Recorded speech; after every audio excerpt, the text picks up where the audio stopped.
Praise the Lord.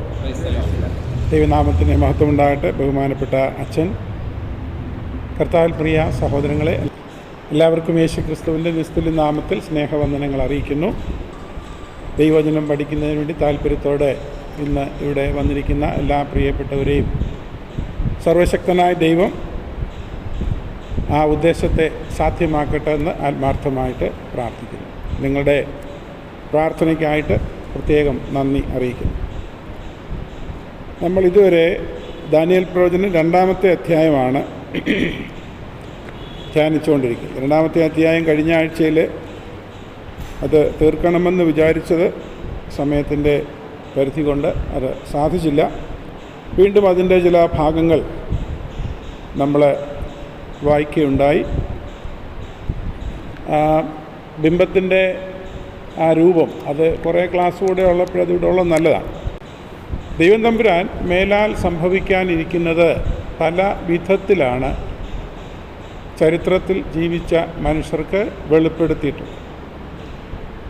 അത് ചില രൂപക ഭാഷയുണ്ട്, ആലങ്കാരിക പദപ്രയോഗങ്ങളുണ്ട്.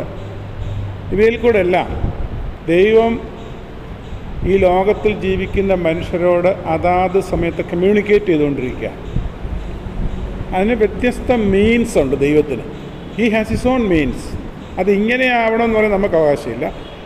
അത് ഇതാണെന്ന് തിരിച്ചറിയാൻ ആ കാലഘട്ടത്തിൽ തന്നെ ജീവിക്കുന്ന ദൈവാത്മാ പ്രേരണയുള്ള, ദൈവാത്മാ നിയോഗമുള്ള ചില മനുഷ്യരെയും ദൈവം തിരഞ്ഞെടുക്കും. ഈ ദാവീദ് ദൈവത്തിൽ നിന്ന് അന്യപ്പെട്ട് പാപം ചെയ്തപ്പോൾ ദൈവം ഒരു ചെറിയ മനുഷ്യനോട് പറഞ്ഞു, നീ പോയി പറയാൻ പറഞ്ഞു. അദ്ദേഹം അങ്ങോട്ട് ചെന്ന് അദ്ദേഹത്തിന് മനസ്സിലാകുന്ന ഭാഷയിൽ ഒരു ചെറിയ പിക്ചർ അങ്ങോട്ട് വരച്ച് കാട്ടിക്കൊടുത്തു. എന്നിട്ട് അതിന് ശരിയായിരിക്കുന്ന ഒരു വ്യാഖ്യാനവും പ്രവാചകൻ തന്നെ പറഞ്ഞു. അപ്പോൾ രോക്ഷാകുലനായിരിക്കുന്ന ദാവീദ് പറഞ്ഞു, അവൻ ആരായാലും മരണശിക്ഷ അനുഭവിക്കും. ഉടനെ പ്രവാചകൻ്റെ റോൾ അവിടെയാണ്. യാതൊരു പേടിയില്ല, തല കളയാനായിട്ട് അധികാരമുള്ള ആളാണ്. ഉടനെ രാജാവിൻ്റെ ശക്തനായിരിക്കുന്ന രാജാവിൻ്റെ മുഖത്ത് നോക്കിക്കൊണ്ട് ആ പ്രവാചകൻ പറഞ്ഞു, ആ മനുഷ്യൻ നീയാണ്. ദൈവത്തിൻ്റെ മനുഷ്യരോടുള്ള കമ്മ്യൂണിക്കേഷൻ്റെ മീൻസിൽ ഒന്നാണ്. ദാവീദിനോട് തന്നെ 2 ശമൂവേൽ 24-ാം അധ്യായത്തിൽ വേറൊരു പ്രവാചകനെ വിട്ട് ചില കാര്യങ്ങൾ പറയിച്ചു. ജനത്തെ എണ്ണിയത് അറിയാമോ? 24-ാം അധ്യായത്തിലുണ്ട്. 2 ശമൂവേൽ 24, അത് 2 ശമൂവേലിൻ്റെ ലാസ്റ്റ് ചാപ്റ്ററിലുണ്ട്. അവിടെയും പ്രവാചകനെ അങ്ങോട്ട് അയച്ചിട്ട് 3 ശിക്ഷാവിധികളെക്കുറിച്ച് അങ്ങോട്ട് പറഞ്ഞു കൊടുത്തു. എന്നിട്ട് ഒരു ഓപ്ഷൻ കൊടുത്തു, ഈ ശിക്ഷയിൽ ഏത് വേണം നീ തിരഞ്ഞെടുത്തോളാം. ശിക്ഷ വിധിക്കുന്ന ദൈവം, പക്ഷേ ഓപ്ഷൻ കൊടുക്കുകയാണ്, നിനക്കിഷ്ടമുള്ളത് തിരഞ്ഞെടുക്കുക. അതിലേത് തിരഞ്ഞെടുത്താലും ദുരന്തമാണ്. പക്ഷെ അവസാനം ഏറ്റവും ചെറുതായിരിക്കുന്നത് തിരഞ്ഞെടുത്തു. അപ്പോഴേ ദാവീദിൻ്റെ റെസ്പോൺസ് ഉണ്ട് അതിനോട്. ഇനി എപ്പോഴെങ്കിലും നമുക്ക് അവസരം കിട്ടിയാൽ അത് പഠിക്കാം, നല്ലൊരു പഠന വിഷയം. ദാവീദിൻ്റെ ദൈവിക വെളിപ്പാടിനോടുള്ള റെസ്പോൺസാണ്. ആരെങ്കിലും ഓർക്കുന്നുണ്ടോ? ഞാൻ ചെയ്തത് ഭോഷത്വമാണ്. രാജാവാണ്. ഈ രാജാവായ അധികാരവും രാജത്വവും പദവിയും കിട്ടിക്കഴിഞ്ഞാൽ പിന്നെ എന്തും ഏതും എപ്പോഴും ചെയ്യാം, ആരും ചോദ്യം ചെയ്യാനില്ല എന്നൊരു വയ്പ്പാണ്. പക്ഷേ ഈ മഹാനായ മനുഷ്യൻ തൻ്റെ ജീവിതത്തിൽ സംഭവിച്ച അപജയത്തെക്കുറിച്ച് ദൈവം ഒരു കൊച്ചു മനുഷ്യനിൽ കൂടെ അരുളപ്പാട് അറിയിച്ചപ്പോൾ ദാവീദിൻ്റെ ഗ്രേറ്റ്നെസ് എന്ന് പറയുന്നത് അദ്ദേഹത്തിൻ്റെ ജീവിതത്തെക്കുറിച്ചുള്ള റിയലൈസേഷനാണ്. ഞാൻ ആരാണെന്ന് ദൈവം എന്നെ ബോധ്യപ്പെടുത്തിയിരിക്കുകയാണ്. അപ്പോൾ അദ്ദേഹം പറഞ്ഞു, എനിക്കിനി ഒരു നിർവാഹവുമില്ല. 10-ാം വാക്യം, നാം യഹോവയുടെ കയ്യിൽ തന്നെ വീഴുക, അവൻ്റെ കരുണ വലിയതല്ലോ, മനുഷ്യരുടെ കയ്യിൽ ഞാൻ വീഴരുതേ എന്ന് പറഞ്ഞു. അതെൻ്റെ ഏറ്റവും വലിയ ശക്തമായ പ്രസക്തമായിരിക്കുന്ന ഒരു പ്രസംഗ വിഷയമാണ്. അപ്പോൾ അതിൻ്റെ ഡീറ്റെയിലേക്ക് ഇപ്പം നമ്മൾ പോകേണ്ടതായിട്ടില്ല. ഇവിടെ ഈ ദാനിയേൽ എന്ന് പറയുന്ന ചെറിയ മനുഷ്യനെ കൊണ്ട് ദൈവം രാജാവിൻ്റെ മുൻപിൽ അവതരിപ്പിച്ച ഭാവിയിൽ സംഭവിക്കാനിരിക്കുന്ന ലോകത്തിൻ്റെ ഭാവി, ലോക ചരിത്രം, അതിൻ്റെ ഉദയം അസ്തമയം, അവസാനം ഇതിനെല്ലാം നിയന്ത്രിക്കുന്ന ദൈവം ഈ ലോകത്തിൻ്റെ രാജത്വം ഏറ്റെടുക്കാൻ പോകുന്നു. ഇതൊന്നും നെബൂഖദ്നേസർ പറഞ്ഞാൽ മനസ്സിലാവില്ല. കാരണം അദ്ദേഹം ഒരു വലിയ മനുഷ്യനാണ്. ആ വലിയ മനുഷ്യൻ്റെ അടുത്ത് നിന്നുകൊണ്ട് ഒരു ചെറിയ 19 വയസ്സുകാരൻ പറയുകയാണ് ഇങ്ങനെയൊക്കെ. നോക്കിയേ, ഈ 19 വയസ്സുകാരനിലെ ദൈവത്വത്തെ നീ ജെനുവിനാണെങ്കിൽ ഒരിക്കലും രാജാവിൻ്റെ അധികാരം കൊണ്ട് നിഷേധിക്കാനോ നശിപ്പിക്കാനോ സാധ്യമല്ല.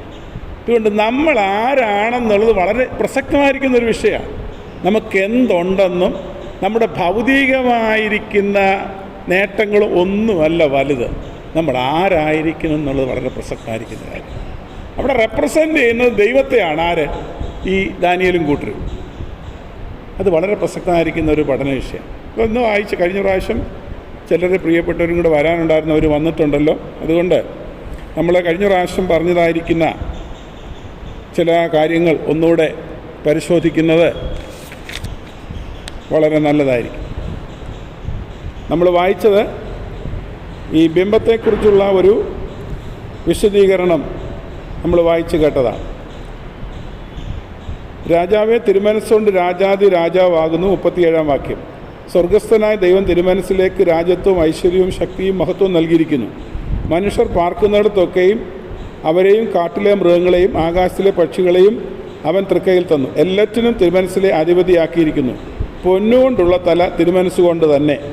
അപ്പോൾ ഈ രാജാവിനെ ഇത് അറിയിക്കാനുള്ള പ്രധാനപ്പെട്ട കാരണം ലോകത്തെങ്ങും തനിക്ക് തുല്യമായ ഒരു ശക്തിയില്ലെന്ന് സ്വയം ബോധ്യമായ ഒരു മനുഷ്യനാണ്.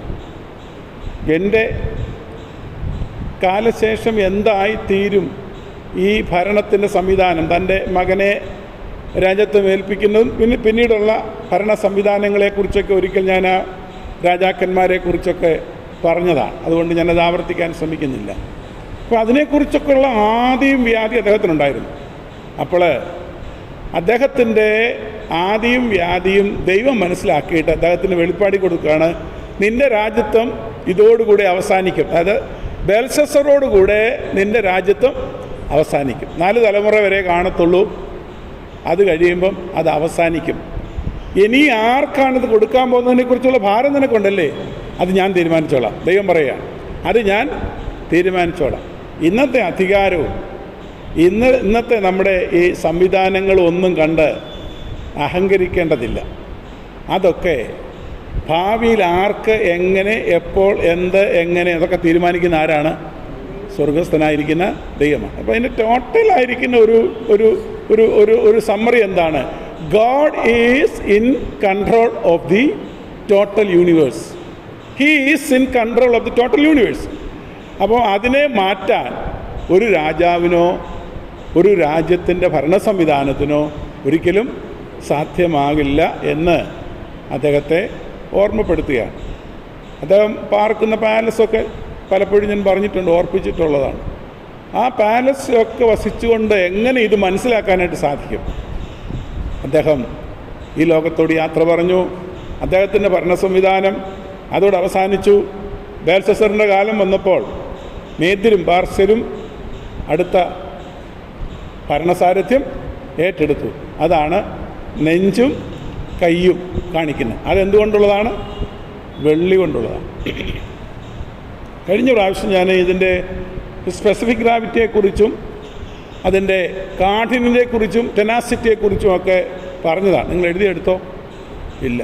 ഇപ്പം നമ്മുടെ സഹോദരന്മാരുടെ അടുത്തും പറഞ്ഞു, ഞാൻ ഇതിനകത്ത് കേൾക്കുന്നുണ്ട്, അതുകൊണ്ട് കുഴപ്പമൊന്നുമില്ല. അതുകൊണ്ട് കാര്യമില്ല. അത് എഴുതി വെക്കണം, റെക്കോർഡ് ചെയ്യണം. വളരെ പലയിടങ്ങളിൽ തപ്പിയിട്ടാണ് നമ്മളിത് ക്രോഡീകരിച്ച് കൊണ്ടുവരുന്നത്. തങ്കത്തിൻ്റെ സ്പെസിഫിക് ഗ്രാവിറ്റി അല്ല വെള്ളിക്കുള്ളത്. അത് താഴോട്ട് വരികയാണ്, അതിൻ്റെ ഗുണം കുറഞ്ഞു വരികയാണ്. ഇപ്പോഴത്തെ ടെനാസിറ്റി കൂടിക്കൊണ്ടിരിക്കുകയാണ്, കാഠിന്യം കൂടിക്കൊണ്ടിരിക്കുകയാണ്. എന്നിട്ട് അവസാനം ഈ ഇരുമ്പും കളിമണ്ണും ചേർന്നതായിരിക്കുന്ന ഭാഗത്തേക്ക് വരികയാണ്. ഇതെല്ലാം ഈ ചരിത്രത്തിൽ ഉദിച്ചുയർന്ന് അസ്തമിച്ച രാഷ്ട്ര സംവിധാനങ്ങളാണ്. അപ്പോൾ നാം ഇപ്പോൾ എത്തി നിൽക്കുന്നത് എവിടെയാണ്? അതിനെക്കുറിച്ച് പ്രവചനമുണ്ട്. നാം എത്തി നിൽക്കുന്ന കാലത്തെക്കുറിച്ചുള്ള പ്രവചനമാണ് ഇരുമ്പും കളിമണ്ണും കൂടെ ചേർന്നതായ ഭരണ സംവിധാനം. ഇതിനെക്കുറിച്ച് എസെക്കിയേൽ പ്രവാചകന് മുൻപേ പ്രവചനമുണ്ട്. ആരോർക്കുന്നു? ദാനിയേൽ പ്രവാചകന് മുമ്പേ പ്രവചനമുണ്ട്. എസെക്കിയേൽ പ്രവാചകൻ്റെ പുസ്തകം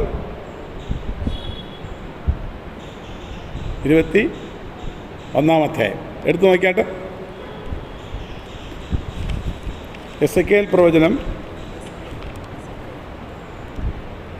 21 അധ്യായത്തിൻ്റെ 26 27 ബാക്കി. ഒരിക്കൽ ഞാൻ അരുളി ചെയ്യുന്നു, മകുടം നീക്കി കിരീടം എടുത്തു കളയും. മകുടം നീക്കി കിരീടം എടുത്തു കളയും. ആരായി പറയുന്നത്? ദൈവം പറയാ. എന്താ ഈ പറഞ്ഞതിൻ്റെ അർത്ഥം? അധികാരത്തോടുകൂടെ ശക്തിയോടുകൂടെ ഈ ഭൂമിയിൽ ഭരണസാരഥ്യം വഹിക്കുന്ന ആളുകൾക്കൊരു താക്കീതാണ്. നിങ്ങളുടെ അധികാരം ഒന്നും നിങ്ങൾ പറയുന്ന കാലത്ത് അത്രയും നിൽക്കുന്നതല്ല. നിങ്ങളുടെ അധികാരം എൻ്റെ അനുമതിയോടുകൂടിയേ സംഭവിക്കൂ. ഇത് ആവർത്തിച്ച് പറയാനായിട്ട് ദൈവം ആഗ്രഹിക്കുക. ഞാൻ മകുടം നീക്കി കിരീടം എടുത്തു കളയും. അടുത്തത്, അത് അങ്ങനെ ഇരിക്കയില്ല. ഇത് ഞാൻ ഒരിക്കൽ ഓർപ്പിച്ചതാണ്. ഞാൻ താണതിനെ ഉയർത്തി, ഉയർന്നതിനെ താഴ്ത്തി. ഈ റഷ്യയിലെ കമ്മ്യൂണിസ്റ്റ് വിപ്ലവം വരുന്നതിന് മുൻപ് റഷ്യയുടെ ഭരണാധികാരികൾ ആരായിരുന്നു? സാർ ചക്രവർത്തിമാരായിരുന്നു. അവരെ പിടിച്ച് താഴെ ഇറക്കിയിട്ടാണ് ആര് കൊണ്ടുവന്നത്? ആരെ കൊണ്ടുവന്നത്? സാധാരണ ജനങ്ങളെ മേളിലോട്ട് കൊണ്ടുവന്നത് അല്ലേ? ഈ ഭാരതം സ്വാതന്ത്ര്യം കിട്ടിയുമ്പോൾ 200 നാട്ടുരാജ്യങ്ങൾ ഇവിടെ ഉണ്ടായിരുന്നു. അവർക്കെല്ലാം കിരീടങ്ങളും ഉണ്ടായിരുന്നു, അധികാരങ്ങളുണ്ടായിരുന്നു, അവരുടെ സേനയുണ്ടായിരുന്നു, അവരുടെ ഭരണ സംവിധാനങ്ങളുണ്ടായിരുന്നു. നോർത്ത് ഇന്ത്യയിലൊക്കെ പോകുമ്പോൾ അവരുടെ ഈ കോട്ടകളും ഒക്കെ ഒത്തിരി ഞാൻ സന്ദർശിച്ചിട്ടുണ്ട്. നോർത്ത് ഇന്ത്യ മുഴുവൻ ഞാൻ ഇങ്ങനെ സുവിശേഷ വേലയുടെ ബന്ധത്തിൽ ഇങ്ങനെ സഞ്ചരിച്ചിട്ടുണ്ട്. അപ്പോൾ ഇതെല്ലാം ഞാൻ കണ്ടിട്ടുണ്ട്. കോട്ടകൾ കണ്ടിട്ടുണ്ട്, അവരുടെ പാലസിൻ്റെ അവശിഷ്ടങ്ങൾ കണ്ടിട്ടുണ്ട്. അപ്പോൾ കരുത്തരായിരിക്കുന്ന ആളുകളാണ്. എന്ത് ചെയ്യില്ല? ഇല്ല, ഒന്നുമില്ല. അപ്പം ഇത് വേദപുസ്തകം നേരത്തെ പറയുകയാണ്. ഞാൻ താണതിനെ ഉയർത്തുകയും ഉയർന്നതിനെ താഴ്ത്തുകയും ചെയ്യും. അതായത് ദാനിയേൽ പ്രവാചനത്തിൽ ഈ പാതി കളിമണ്ണും പാതി ഇരുമ്പും ചേർന്ന കാലിൻ്റെ പിക്ചർ അവതരിപ്പിക്കുന്നതിന് മുൻപേ പ്രവാചകനിൽ കൂടെ പറഞ്ഞ് ഞാനിങ്ങനെ ചെയ്യാൻ പോന്നു. അത് കുറച്ചുകൂടെ മനോഹരമായിട്ട്, കുറച്ചുകൂടെ മനുഷ്യർക്ക് മനസ്സിലാകുന്ന ഭാഷയിലും രൂപത്തിലും ദാനിയേൽ പ്രവാചകനിൽ കൂടെ അത് വ്യക്തമാക്കി തന്നു. ഏറ്റവും നീളമുള്ള ഭാഗമല്ലേ കാൽ? ആ കാലിൻ്റെ അവസാന ഭാഗമാണ് പാതി കളിമണ്ണും പാതി ഇരുമ്പുമായി നിൽക്കുന്ന ഇന്നത്തെ ഭരണ സംവിധാനമാണ്. ഇനി അടുത്തത് അതിന് താഴോട്ട് വായിച്ചാണ്ട്, ഞാൻ അതിന് ഉന്മൂലനാശം വരുത്തും.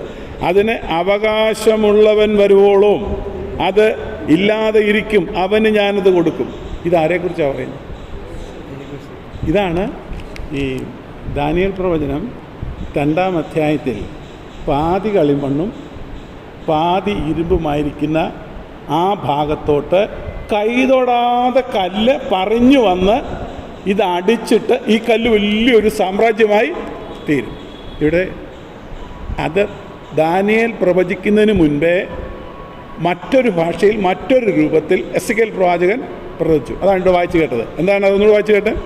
ഞാൻ അതിന് ഉന്മൂലനാശം വരുത്തും. അതിന് അവകാശമുള്ളവൻ വരുവോളും അത് ഇല്ലാതെ ഇരിക്കും. ഈ രാജ്യത്വം അവൻ കർത്താവിന് കൊടുക്കുന്നതിനെക്കുറിച്ച് മനോഹരമാണ്. നമ്മൾ ഇങ്ങോട്ട് വരാം, ഇതിന് തൊട്ട് അടുത്ത് വരാം, എന്നാലേ നമുക്ക് മനസ്സിലാകത്തുള്ളൂ. ഇത് എസെക്കിയേൽ പ്രവാചകനെ കൊണ്ട് പറയിപ്പിച്ച അവകാശമുള്ളവൻ വരുവോളും അതില്ലാതെ ഇരിക്കും, അവന് ഞാനത് കൊടുക്കും, അവകാശമുള്ളവന് ഞാനത് കൊടുക്കും.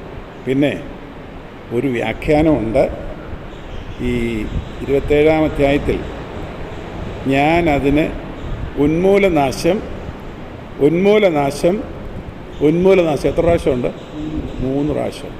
അത് ഒരു കൂട്ടം ദൈവശാസ്ത്രജ്ഞർ അവകാശപ്പെടുന്നത് ഇത് 3 ലോകമഹായുദ്ധങ്ങളെ കുറിക്കുന്നു എന്നുള്ളത്.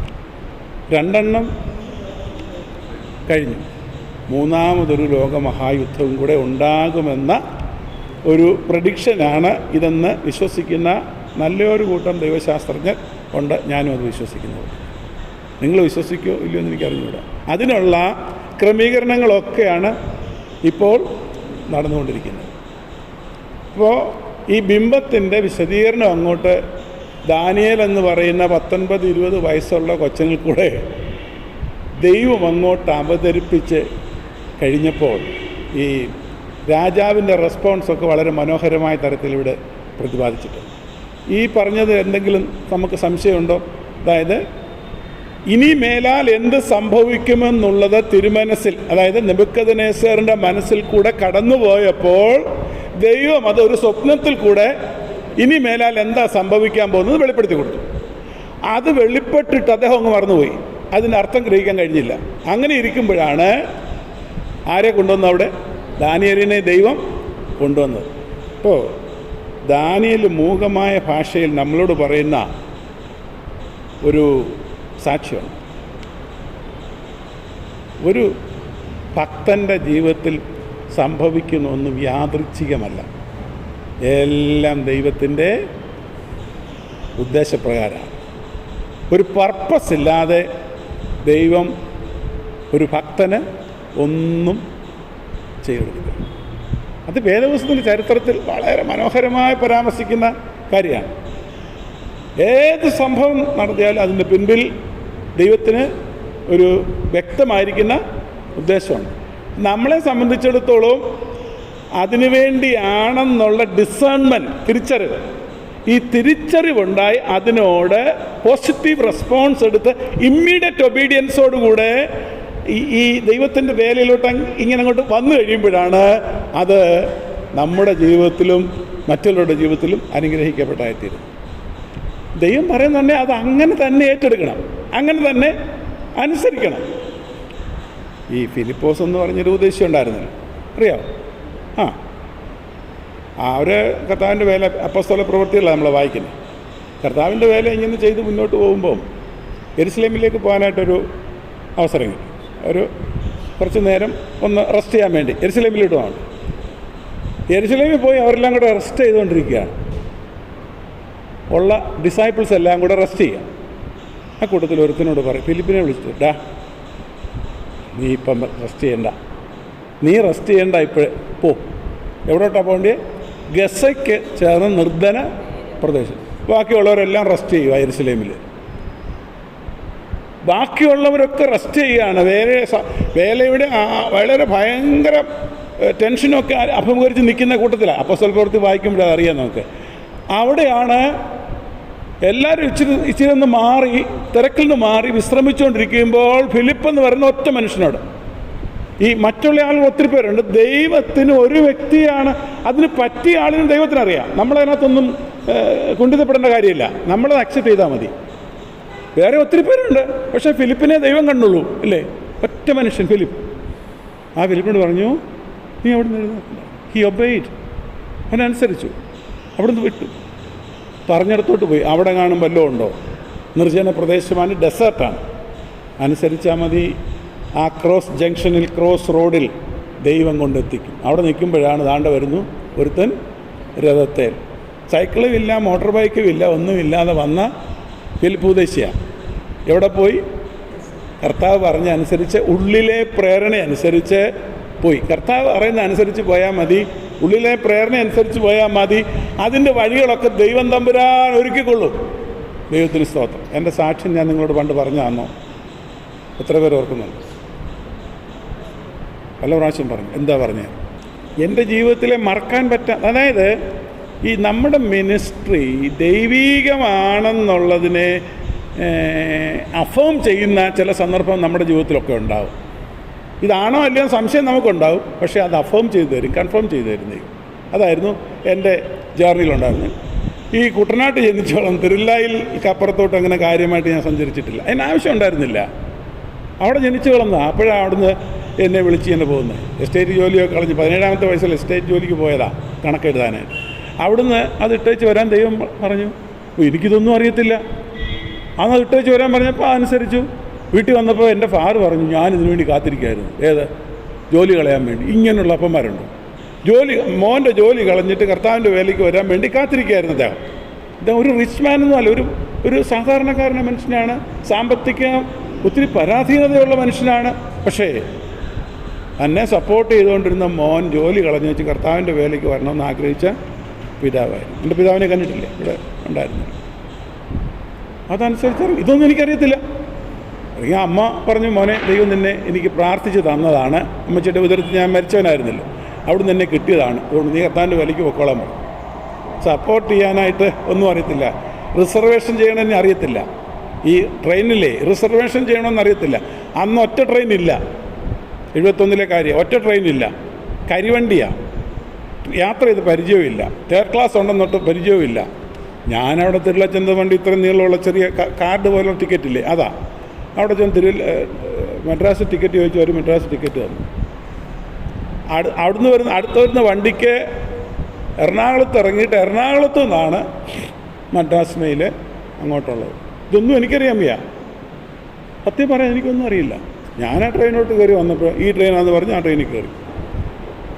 അങ്ങനെ ഇരുന്നപ്പോഴാണ് എൻ്റെ ദൈവം തമ്പുരാൻ ഞാൻ ഇരുന്ന സ്ഥലത്ത് ആ ഒരു മനുഷ്യനെ കൊണ്ടുവന്ന് എത്തിച്ചു.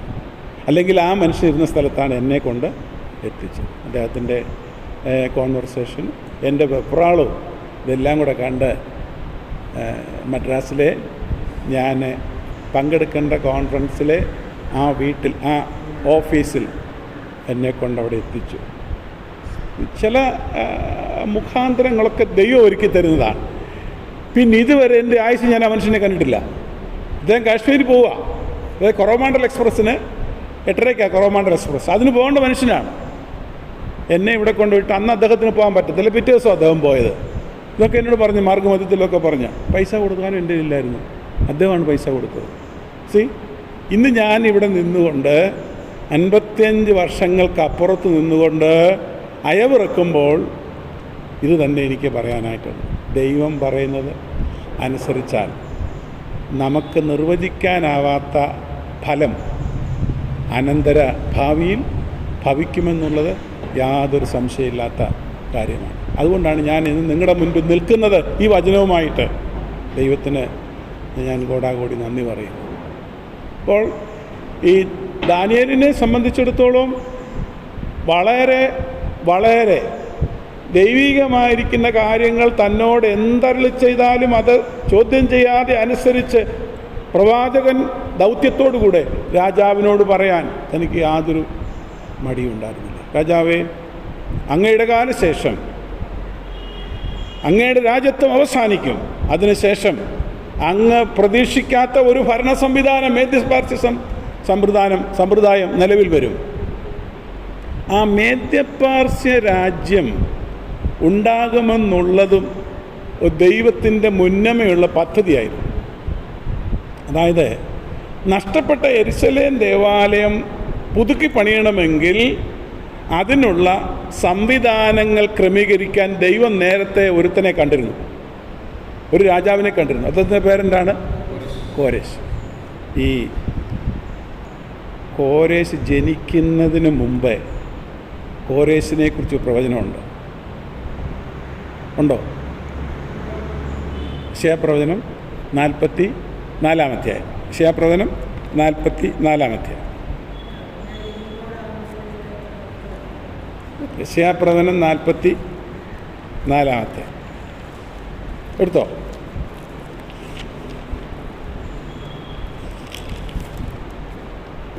ഇരുപത്തിയെട്ടാമത്തെ വാക്യം. അവനെൻ്റെ ഹിതമൊക്കെയും വിവർത്തിക്കും എന്നും യെരുശലേം പണിയപ്പെടും, മന്ദിരത്തിന് അടിസ്ഥാനമിടുമെന്നും ഞാൻ കൽപ്പിക്കും. അവൻ 175 വർഷങ്ങൾക്ക് മുമ്പാണ്. കോരേശ് ജനിക്കുന്നതിന് 175 വർഷങ്ങൾക്ക് മുമ്പ് കോരേശിൻ്റെ പേര് വരെ അറിയാം. തോമാച്ചൻ്റെ പേരറിയാം ദൈവത്തിന് ജനിക്കുന്നതിന് മുൻപ്. അതേണ്ട ഈ 45-ാം അധ്യായം ഒന്ന് നോക്കിയേ. 3-ാം വാക്യം. ഞാൻ നിന്നെ പേർ ചൊല്ലി വിളിച്ചിരിക്കുന്നു. പേർ ചൊല്ലി വിളിച്ചിരിക്കുന്നു. ഞാൻ യഹോവ. പിന്നെ പേര് മാത്രമല്ല സഹോദരിമാരെ, 4-ാം അധ്യായത്തിൻ്റെ 2-ാം ഭാഗം നോക്കി. 4-ാം വാക്യം ഒന്ന് വായിച്ച്. 45-4.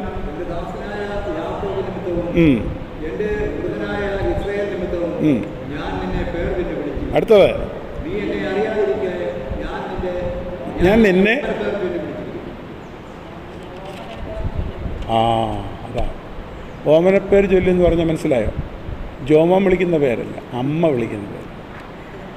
അമ്മ വിളിക്കുന്നൊരു പേരുണ്ട്, മോനെന്നല്ല. അതൊരു സ്വീറ്റാണ്. അത് അച്ഛനോട് ചോദിച്ചാൽ അറിയാം അമ്മച്ചി എന്നാ വിളിച്ചുകൊണ്ടിരുന്നത്. അങ്ങനെയല്ല കൊച്ചമ്മേ? അങ്ങനെയാണോ? ഇപ്പോഴും ഈ സുശീല പ്രായം എത്രയായി, കൊച്ചുമക്കളൊക്കെ ഉണ്ടെങ്കിൽ അമ്മച്ചി ഉണ്ടല്ലോ, അമ്മച്ചി അവിടെ കിടന്ന് വിളിക്കും സുശീ. അത് കേൾക്കുന്നതിനോ സന്തോഷമെന്നറിയാം. സാറിനെ അങ്ങനെയല്ല വിളിച്ചോ, അമ്മ വിളിക്കുക. അമ്മ ഇതാ ഡോക്ടറെ അല്ലേ അമ്മച്ചി വിളിക്കുന്നു. അമ്മച്ചി വിളിക്കുന്ന അത്രയും സ്വീറ്റ്നെസ് വേറെ ആര് വിളിച്ചാലും ഉണ്ടാവും. ഡോക്ടർ ഉഷ വിളിച്ചാൽ അത്രയും കിട്ടുമോ? കിട്ടത്തില്ല കൊച്ചുമോനെ. സത്യമല്ലേ? ഇതിൻ്റെ അർത്ഥം തന്നെ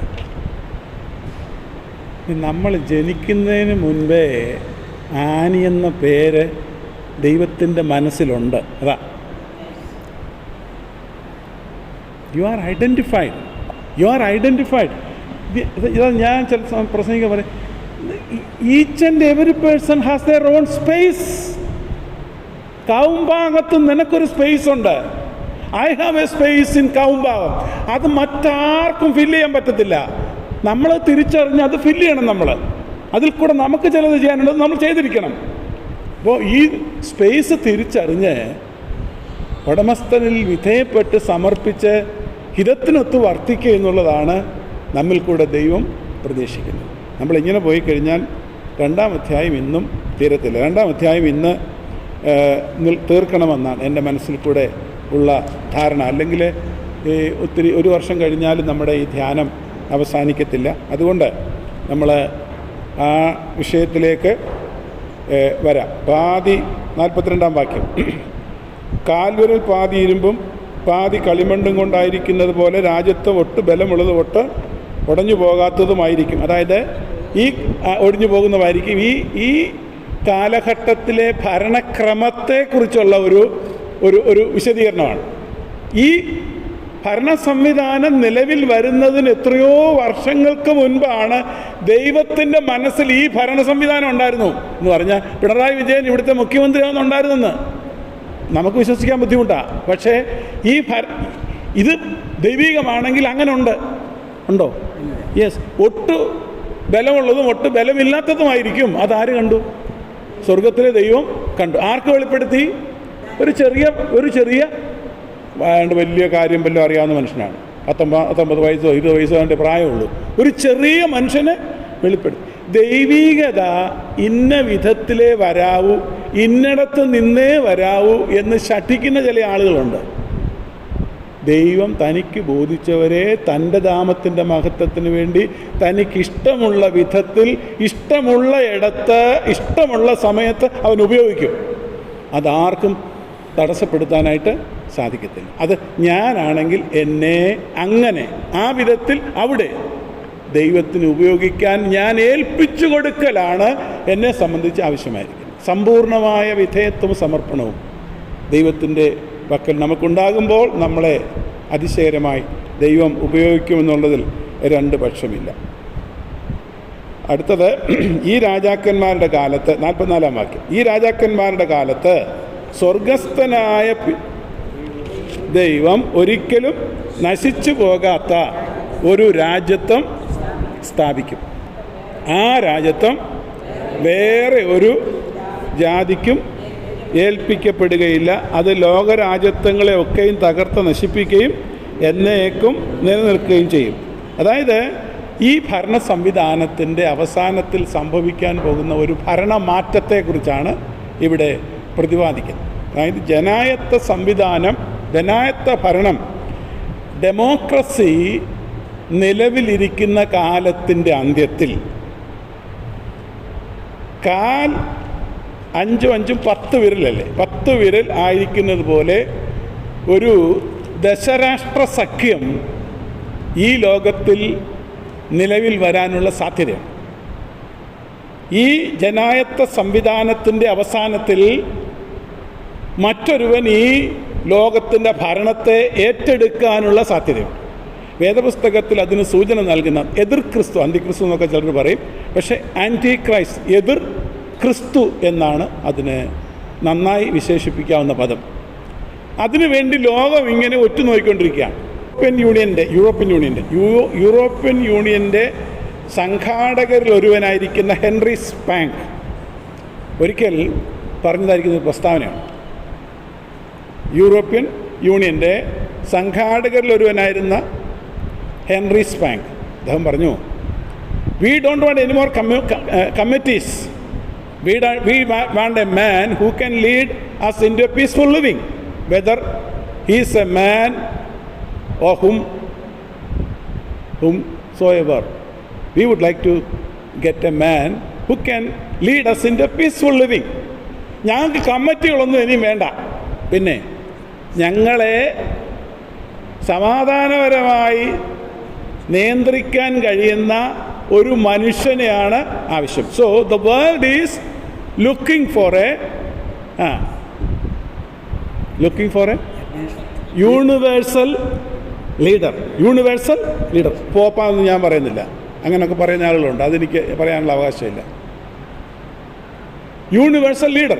ഇപ്പം നമുക്ക് ഇപ്പോൾ ഒരു ഏകലോക നാണയം വരാൻ സാധ്യതയുണ്ട്. ഇപ്പോൾ യൂറോ നിലവിൽ വന്നില്ലേ, പല നാണയങ്ങളും മാറ്റിയിട്ട് യൂറോ വന്നില്ലേ, അതുപോലെ ഒരു ഏകലോക നാണയം വരും. ഗ്ലോബൽ ഏജൻസി, അതായത് ഒരു ഗവൺമെൻറ് വരും, ഒരു സാർവദേശിക സാർവലോക ഗവൺമെൻറ്, ഒരു അന്തർദേശീയ സാർവലൗകിക ഏകാധിപതി, ഒരു ഭരണ സംവിധാനം നടത്തുന്നയാൾ, അതിൻ്റെ കാര്യങ്ങൾ ക്രമീകരിക്കാൻ ഒരു സംവിധാനം. ഒരു കൂട്ടം ആളുകൾ പറയുന്നത് ഈ ഇറാഖിൽ ജപ്പാൻ സ്പോൺസർ ചെയ്ത് ഒരു വലിയ ഇൻ്റർനാഷണൽ ട്രേഡ് സെൻറ്റർ ബിൽഡപ്പ് ചെയ്തുകൊണ്ടിരിക്കുക. ഡോക്ടർ സാറുമൊക്കെ അത് കേട്ട് കാണും. വലിയ ട്രേഡിംഗ് സെൻറ്റർ. എതിർ ക്രിസ്തുവിൻ്റെ ഭരണം കയ്യിൽ കിട്ടുമ്പോൾ ലോകത്തിൻ്റെ ട്രേഡിംഗ് സിസ്റ്റം മുഴുവൻ നിയന്ത്രിക്കാൻ പോരുന്ന തരത്തിലുള്ളൊരു സിസ്റ്റമാണ് അവിടെ വെച്ചിരിക്കുന്നത്. ബാബിലോൺ ഉൾപ്പെട്ട സ്ഥലമാണ്. വലിയ ട്രേഡിംഗ് സിസ്റ്റമാണ്. അത് സ്പോൺസർ ചെയ്യുന്നത് ജപ്പാനാണ്. നടന്നുകൊണ്ടിരിക്കുന്ന കാര്യമാണ് പറയുന്നത്. അവിടെ ഇരുന്നാണ് ആൻറ്റി ക്രിസ്റ്റു ഇത് ക്രമീകരിക്കാൻ പോകുന്നത്. ലോകത്തിലുള്ള സകല ഭരണക്രമങ്ങളെയും ഏകോപിപ്പിക്കാൻ സാധ്യതയുണ്ട്. ഇപ്പോൾ ഡെവലപ്പ് ചെയ്തിരിക്കുന്ന ആർട്ടിഫിഷ്യൽ ഇൻ്റലിജൻസ് ഉണ്ടല്ലോ, അതെല്ലാം ഇതിൻ്റെ ഭാഗമാണ്. ആർട്ടിഫിഷ്യൽ ഇൻ്റലിജൻസ് നമ്മളാരും ചിന്തിച്ചിരുന്നതേ അല്ല, പക്ഷേ അതങ്ങനെ സംഭവിക്കണമെന്ന് വെളിപ്പാട് പുസ്തകത്തിൽ രേഖപ്പെടുത്തിയിട്ടുണ്ട്. മൃഗത്തിൻ്റെ പ്രതിമ സംസാരിക്കുവാൻ മൃഗത്തിന് അധികാരം കൊടുത്തതിനെക്കുറിച്ചൊക്കെ അത് വെളിപ്പാട് പുസ്തകം പഠിക്കുമ്പോഴേ നമുക്കത് ശരിക്കും മനസ്സിലാക്കാൻ പറ്റും. അപ്പം ഒരു ഏകലോക നേതാവ്, ഒരു ഏകലോക നാണയം, ഒരു ഏകലോക ഭരണ സംവിധാനം, ഇത് ലോകം ഇന്ന് ഉറ്റുനോക്കിക്കൊണ്ടിരിക്കുകയാണ്. അത് ഈ അവസാനത്തെ, അതായത് നമ്മുടെ ഭരണ സംവിധാനം, ഈ പറഞ്ഞ ജനായത്ത സംവിധാനം, അതിൻ്റെ അവസാനത്തിങ്കൽ ഇത് നിലവിൽ വരും. അങ്ങനെ അതാണ് എതിർ ക്രിസ്തു എന്ന് വിശേഷിപ്പിക്കുന്നത്. ആ മൃഗത്തോടൊത്ത് അരനാഴിക നേരം ഭരണം നടത്തുമെന്ന് വെളിപ്പാട് പുസ്തകത്തിൻ്റെ വിശദീകരണമൊക്കെ ഇതുമായി ബന്ധപ്പെട്ടാണ്.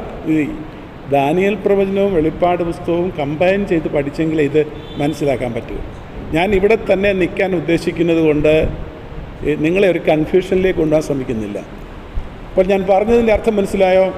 ഈ ഭരണ സംവിധാനത്തിൻ്റെ അവസാനത്തിൽ ഒരു ലോക ക്രമത്തിലേക്ക് ലോകം നീങ്ങിക്കൊണ്ടിരിക്കും. ഇപ്പോൾ ഇവിടുത്തെ സാമ്പത്തിക വ്യയം നടത്തുന്ന, വിനിമയം നടത്തുന്ന ഒരു പ്രത്യേക കോഡ് അവരെ ഉപയോഗിച്ച് ഡെവലപ്പ് ചെയ്തിട്ടുണ്ട്. സ്വിഫ്റ്റ്. ബാങ്കിങ് മേഖലയിൽ പ്രവർത്തിക്കുന്ന, അക്കൗണ്ട് സെക്ഷനൊക്കെ പ്രവർത്തിക്കുന്നവർക്കറിയാം. എത്രയും പേര് മനസ്സിലാകും സ്വിഫ്റ്റ്? ഇവിടെ ഇരുന്നു കൊണ്ട് അല്ലെങ്കിൽ അമേരിക്കയിൽ ഇരുന്നു കൊണ്ട് എൻ്റെ മോൻ എനിക്ക് പണം അയച്ചാൽ എത്ര മിനിറ്റ് വേണം ഇവിടെ എൻ്റെ ബാങ്ക് അക്കൗണ്ട് ക്രെഡിറ്റ് ചെയ്യാൻ? 3 മിനിറ്റ് കൊണ്ട് എൻ്റെ ബാങ്ക് അക്കൗണ്ടിൽ ക്രെഡിറ്റ് ചെയ്യും. അതായത് ലോകത്തിലുള്ള സാമ്പത്തിക കാര്യങ്ങളെ ക്രമീകരിക്കാനുള്ള ഒരു വലിയ world wide web system develop ചെയ്തിരിക്കുകയാണ്. ബെൽജിയൻ രാജകുമാരൻ അത് ഉദ്ഘാടനം ചെയ്തത്. അത് ലോകത്തിലുള്ള മിക്കവാറും രാജ്യങ്ങളിലെ ലീഡിംഗ് ബാങ്ക്സ് എല്ലാം അതുമായിട്ട് കണക്റ്റഡ് ലിങ്ക് ചെയ്തിട്ടുണ്ട്. നമ്മൾ വല്ലതും പ്രതീക്ഷിച്ച കാര്യമാണ്. പണ്ടൊക്കെ ആണെങ്കിലും ഒരു ചെക്ക് കൊടുത്താൽ അത് ആ ബാങ്കിൽ ചെന്ന് അവിടുന്ന് ക്ലിയർ ചെയ്ത് ഇവിടെ വന്ന് നമ്മുടെ ബാങ്കിൽ ക്രെഡിറ്റ് ചെയ്യണം. ഇത് അവിടെ ഇരുന്നുകൊണ്ട് മോൻ പറയാം, അപ്പം ഞാൻ ഇച്ചിരി പൈസ അയച്ചിട്ടുണ്ട്, നോക്കുന്നുടനെ എൻ്റെ മൊബൈലെടുത്ത് നോക്കുന്നുണ്ടേ എൻ്റെ അക്കൗണ്ട് നമ്പറിനകത്ത് ക്രെഡിറ്റഡ് സോ ആൻഡ് സോ. ഇതൊന്നും നമുക്ക് പറഞ്ഞാൽ മനസ്സിലാകത്തില്ല, ഇനിയും വരാൻ പോകുന്നു എന്നേ മനസ്സിലാകത്തുള്ളൂ. വലിയൊരു സിസ്റ്റത്തിലേക്ക് ഇങ്ങനെ ലോകം നീങ്ങിക്കൊണ്ടിരിക്കുകയാണ്. അങ്ങനെ വലിയൊരു സിസ്റ്റത്തിലേക്ക് ലോകം നീങ്ങി എതിർ ക്രിസ്തുവുമായി ബന്ധപ്പെട്ട് ഭരണസാരഥ്യം നടത്തിക്കൊണ്ടിരിക്കുന്ന ഒരു കാലഘട്ടത്തിലാണ് ഒരു വലിയ ഭരണമാറ്റം ഇവിടെ സംഭവിക്കാൻ പോകുന്നത്. അതിനെക്കുറിച്ചാണ് ദാനിയേൽ പ്രവാചകൻ ദർശനം കൊടുത്തത്. അതെന്തായിരുന്നു? കൈ തൊടാതെ ഒരു കല്ല് പറഞ്ഞു വന്ന് എവിടെ അടിക്കുന്നേ? നെഞ്ചത്തല്ല അടിക്കുന്നേ, വേറെ കാലേയല്ല, കാൽപാദത്തിലാണ്. എന്ന് പറഞ്ഞാൽ ഈ സങ്കര സംസ്കാരമുള്ള ഭരണ സംവിധാനം നിലനിൽക്കുന്ന ഇടത്ത് അടിച്ചിട്ട് അതൊരു വലിയ പർവ്വതമായി തീരുന്നു, വലിയൊരു സിസ്റ്റമായിട്ട് തീരുന്നു.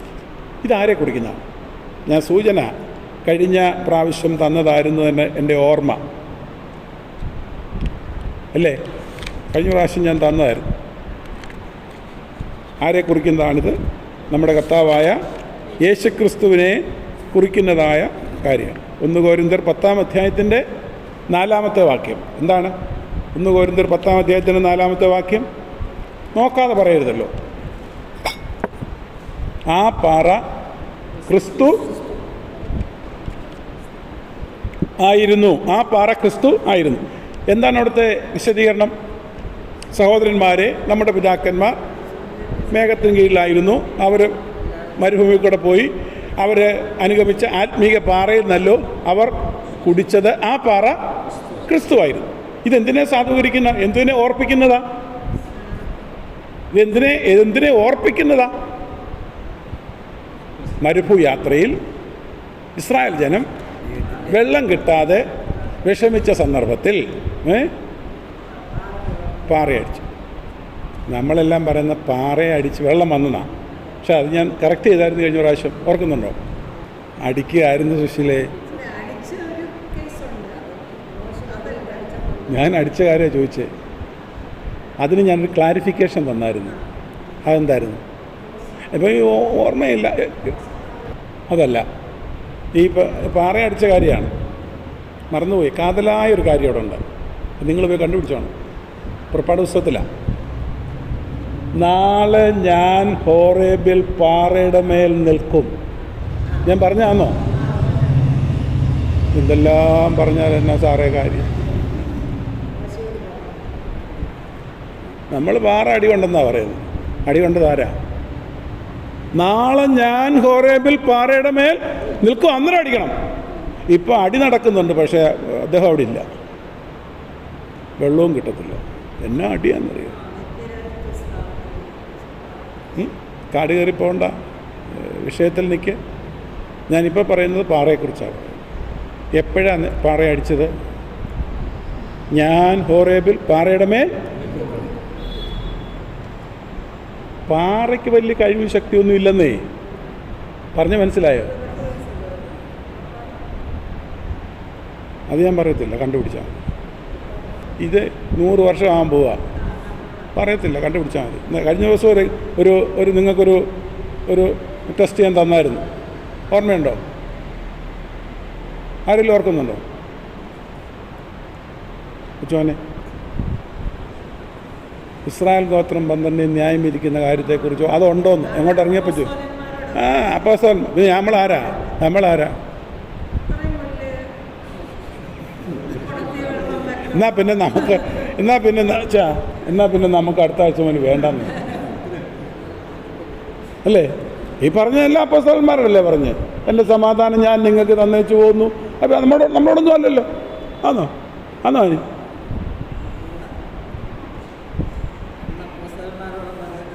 നമ്മൾ അപ്പോസ്തലന്മാർ, നമ്മളെ ദൈവം തമ്പുരാൻ അപ്പോസ്തലന്മാരാക്കി ആ ഗണത്തിലാണ്. നമ്മൾ സ്നേഹിതരാ, സഹോദരന്മാരാണ്. നമ്മളെ ആ പദവിയിലേക്കാണ് ഉൾപ്പെടുത്തിയിരിക്കുന്നത്. എന്താ സംശയം? എനിക്കൊരു സംശയമില്ല. സംശയമുള്ളവർ സംശയം വെച്ചുകൊണ്ടിരുന്നോളൂ. എനിക്കൊരു സംശയമില്ല, ഞാൻ ആ അപ്പോസ്തലന്മാരുടെ ഗണത്തില്ല. അതുകൊണ്ട് ഐ ക്ലെയിം ഇറ്റ്. ദൈവത്തിന് സ്തോത്രം. അത് സംഭവിക്കും. അത് സംഭവിക്കാൻ സമയമായിട്ടുണ്ട്. നമ്മളെ പുരോഹിതന്മാരാക്കാൻ പോവുക. അങ്ങനെയുണ്ട്. അതുമല്ലെന്ന് പറയും. ചിലതൊക്കെ നമുക്ക് വിശ്വസിക്കാം, ചിലതൊന്നും നമുക്ക് വിശ്വസിക്കാൻ പറ്റും. എല്ലാം വിശ്വാസത്തിൻ്റെ കണ്ണോടെ കാണുമ്പോൾ മനസ്സിലാക്കാനേ പറ്റത്തുള്ളൂ. ദൈവത്തിന് സ്തോത്രം. ആട്ടെ, നമ്മൾ ആ വിഷയത്തിലേക്ക് മടങ്ങി വരാം. അച്ഛൻ കണ്ടുപിടിച്ചു. ഹോറേബിൽ പാറയണമേ നിൽക്കും. പിന്നെ ഒരിക്കൽ കൽപ്പിക്കാൻ പറഞ്ഞ് അടിച്ചു, അത് കുഴപ്പമായി തീർന്നു. അതൊക്കെ നമുക്കറിയാം. പക്ഷേ അത് കുഴപ്പമായി തീർന്നില്ല. ഈ ദൈവത്തിൻ്റെ ക്യാരക്ടർ വെളിവാക്കുന്ന ഒരു ഭാഗമായിരുന്നത്. നിങ്ങൾ ശ്രദ്ധിച്ചിട്ടുണ്ടോ? രണ്ടാം പ്രാവശ്യം ജനത്തിന് വെള്ളം കിട്ടാൻ ആവശ്യമുള്ള വന്നപ്പോൾ ദൈവം പറഞ്ഞു, എന്താ പറഞ്ഞു? കൽപ്പിക്കാം, പാറയോട് കൽപ്പിക്കാം. എന്നിട്ട് മോശ എന്താ ചെയ്തു? ഈ കയ്പ് പിന്നെ ഈ നമുക്ക് ഏതാണ്ടൊക്കെ അറിയാം, പക്ഷേ അതൊക്കെ നമുക്കിങ്ങനെ കോർത്ത് കൊണ്ടുവരണം, എന്നാലേ പറ്റുള്ളൂ.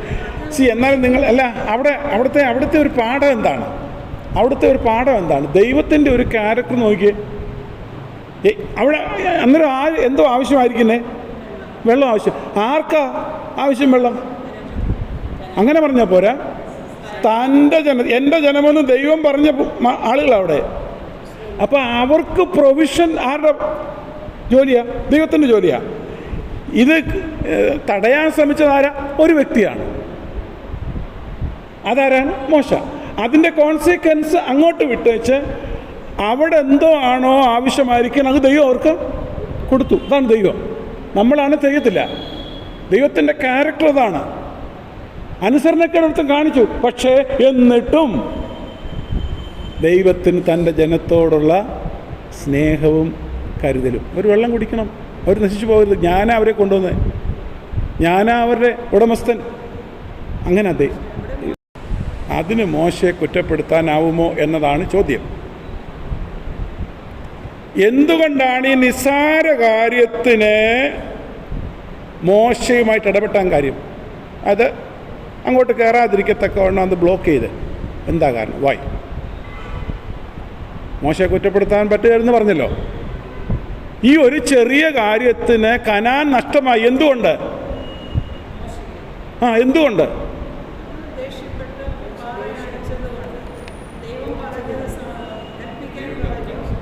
എന്തുകൊണ്ട്? അതൊന്നുമല്ല വിഷയം. ആർക്ക് പറയാം? എന്തുകൊണ്ടാണ് ഈ മോശയോട് ഇത്ര സ്പെസിഫിക് ആയിട്ട് ഇങ്ങനെ ചെയ്യാൻ കാര്യം? മോശയെക്കുറിച്ച് ദൈവത്തിൻ്റെ കൽപ്പന എന്തുവാ? ഇതുപോലെ സൗമ്യനായ ഒരുത്തൻ ഇല്ലെന്നാ, ഭൂലോക സൗമ്യനാ. പിന്നെന്തുകൊണ്ട്? അത് മാനുഷികമല്ല. ദൈവത്തിന് ക്ഷമിച്ചാൽ പോരെ? മനസ്സിലായില്ലായിരിക്കും. അത് സാറ് ഏതാണ്ട് ഒരു പകുതി ഇങ്ങനെ വട്ടം കറങ്ങുന്നുണ്ട്. ഇപ്പം എൻ്റെ അടുത്ത് ഇരിക്കുന്നതുകൊണ്ട് കുറച്ചുകൂടെ കിട്ടുന്നതാണ്. ദൈവമക്കളൊരു കാര്യം അറിഞ്ഞാൽ മതി. നമ്മൾ എത്രമാത്രം ദൈവത്തോടുള്ള ബന്ധത്തിൻ്റെ സുതാര്യത കാത്തുപാലിക്കുന്നോ അത്രയും എക്സ്പെക്റ്റൻസി ദൈവത്തിന് നമ്മിൽ നിന്നുണ്ട്. മോശ അറിഞ്ഞ പോലെ ലോകത്തിൽ ദൈവത്തെ അറിഞ്ഞവർ ആരുമില്ല. അതുകൊണ്ടാണ്, ദാറ്റ്സ് എ റീസൺ. അതാണ് ഞാൻ ചോദിച്ചത്. അത് വരണമായിരുന്നു. അറിഞ്ഞിട്ടും മനസ്സിലായോ? കർത്താവിനെ അടുത്തറിഞ്ഞാൽ we are supposed to obey whatever he asked me to do. He asked us to do 100%. പക്ഷെ നമ്മൾ എന്ത് ചെയ്യത്തില്ല? അത് ചെയ്യത്തില്ല. We have our own way. അല്ലേ? നമുക്ക് അനുസരണമൊക്കെ ഇൻ്റർമിറ്റൻ്റാണ്. കൺസിസ്റ്റൻ്റ് ഒബീഡിയൻസാണ് ദൈവം പ്രതീക്ഷിക്കുന്നത്. നമുക്കിഷ്ടമുള്ളപ്പോൾ അനുസരിക്കുക, ഇഷ്ടമുള്ളതുപോലെ സൗകര്യമുള്ള പോലെ അനുസരിച്ചാൽ കുഴപ്പം എനിക്ക് വരികയില്ലെന്ന മുൻകൂട്ടി കണക്ക്, അതനുസരിച്ച് എനിക്ക് കുഴപ്പം വരികയില്ലെന്നുള്ള ചിന്ത ഉണ്ടെങ്കിലേ നമ്മൾ അനുസരിക്കത്തുള്ളൂ. പക്ഷേ മോശയോട് ദൈവം അങ്ങനെ ചെയ്തതിൻ്റെ പിൻപിലുള്ളത് ഇതാണ്. ദൈവത്തെ അറിഞ്ഞിട്ടും ദൈവത്തിന് കൊടുക്കേണ്ട മഹത്വം, ദൈവത്തെ അനുസരിക്കേണ്ട തരത്തിൽ, ദൈവത്തെ എങ്ങനെ അനുസരിക്കണമെന്ന് അതിസൂക്ഷ്മമായി സുവ്യക്തമായി അറിയുന്ന ഒരുത്തനാണ് ആര്? മോശ. കാരണം മുഖാമുഖം കണ്ട് കൽപ്പന കയ്യിൽ എഴുതി വാങ്ങിച്ച ആളാണ്. അതുപോലെ ഭൂമിയിൽ ഒരുത്തനുമില്ല. അങ്ങനെയുള്ള മനുഷ്യനിൽ നിന്ന് സംഭവിച്ചതാണ് ദൈവത്തിന് താങ്ങാൻ പറ്റാഞ്ഞത്. എങ്കിലും നീ എന്നോട് ഇങ്ങനെ ചെയ്തല്ലോ. മൂത്ത മോനോട് അമ്മക്കുട്ടി മാമ ചോദിച്ചെന്നിരിക്കട്ടെ, ഉദാഹരണം, എടാ എന്നെ ഇത്രേ അറിയാവുന്ന നീ എന്നാലും അത് തന്നെ, അത്രയേ ഉള്ളൂ. മനസ്സിലായോ? തമാശ മനസ്സിലായോ? അപ്പോൾ ആ സംശയം പോയോ?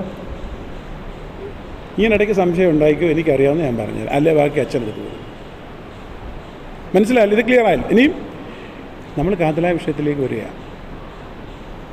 ഇരുമ്പും കളിമണ്ണും ഇടകലർന്ന് ഉള്ള ഭരണ സംവിധാനം, ഭരണക്രമം, അതിൻ്റെ അവസാനത്തിങ്കൽ സംഭവിക്കാൻ ഉള്ളതായ ഒരു ലോകക്രമം, ഏകലോക നേതാവ്, ഏകലോക ഭരണ സംവിധാനം, ഇതെല്ലാം വരും.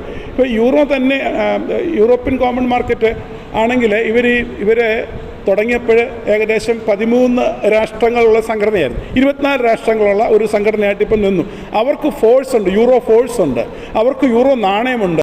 അതൊരു വലിയ ഫോഴ്സായിട്ട് ഇങ്ങനെ ഡെവലപ്പ് ചെയ്തുകൊണ്ടിരിക്കുകയാണ്. അതിൻ്റെ പശ്ചാത്തലമായിരിക്കാം, ആർക്കറിയാം, ഹൂനോസ്, നമുക്കറിഞ്ഞുകൂടാ. ഏതായാലും ഒരു വലിയ യൂണിവേഴ്സൽ ഫോഴ്സ് അരങ്ങിൽ എവിടെയോ ഒരുങ്ങുന്നുണ്ട്. അതിനൊരു യൂണിവേഴ്സൽ ലീഡറിനെ നോക്കുന്നുണ്ട്, ഒരു യൂണിവേഴ്സൽ ഭരണക്രമം ഉണ്ടാക്കുന്നുണ്ട്, ഒരു ലോ ഉണ്ടാക്കുന്നുണ്ട്, ഒരു നാണയം ഉണ്ടാക്കുന്നുണ്ട്, ഒരു നേതാവ് ഉണ്ടാകുന്നുണ്ട്, ഒരു വലിയ സിസ്റ്റം ഡെവലപ്പ് ചെയ്യാനുള്ള ക്രമീകരണത്തിലാണ്. അതിനാണ് ഈ ശാസ്ത്രത്തിൻ്റെ കുതിച്ചുചാട്ടം. ഇതെല്ലാം കൂടെ കോർഡിനേറ്റ് ചെയ്യാൻ വേണ്ടി, ഒരു സ്ഥലത്തിരുന്നുകൊണ്ട് ഇപ്പോൾ ലോകത്തിലുള്ള ഭരണ സംവിധാനങ്ങളെല്ലാം ക്രമീകരിക്കാൻ പോരുന്ന തരത്തിൽ കാര്യങ്ങളൊക്കെ ഉണ്ട്. ആ പാദത്തിൽ വന്ന് അടിക്കുന്ന കല്ല് ഒരു വലിയ സൈന്യമായി രൂപപ്പെടുകയാണ്. എന്നിട്ട് ആ രാജ്യത്വം, അതായത് 44-ാം വാക്യം വായിച്ചാട്ടെ, 44-ാമത്തെ വാക്യം. ഈ രാജാക്കന്മാരുടെ കാലത്ത് സ്വർഗസ്ഥനായ ദൈവം ഒരു നാളും നശിച്ചു പോകാത്ത ഒരു രാജ്യത്വം സ്ഥാപിക്കും. ഇത് ആ രാജ്യത്വം വേറെ ഒരു ജാതിക്കും ഏൽപ്പിച്ചു കൊടുക്കത്തില്ല. അതായത് ഈ ഭരണക്രമം എന്ന് പറയുന്നത് നമ്മളൊക്കെ ജീവിച്ചിരിക്കുന്ന ഈ കാലഘട്ടം, ഈ ഭരണ സംവിധാനം, ഈ ഭരണക്രമത്തിൻ്റെ ഒടുവിൽ കൈതൊടാത്ത കല്ല് പറഞ്ഞു വന്ന് ഈ പാദത്തിൽ അടിക്കും എന്ന് പറഞ്ഞാൽ ലോകരാജ്യത്വം ആരുടെ കിട്ടാൻ പോവാണ്? നമ്മുടെ കർത്താവായ യേശു ക്രിസ്തുവിൻ്റെ കയ്യിൽ ലഭിക്കാൻ പോവാണ്. ഇതേ പിക്ചറാണ് 7-ാം അധ്യായം എടുത്താട്ട്, ദാനിയേൽ പ്രവചനം 7-ാം അധ്യായം. 7-ാം അധ്യായത്തിൽ 1 മുതലുള്ള വാക്യങ്ങളാണ് വായിക്കേണ്ടത്. പക്ഷേ അതിൻ്റെ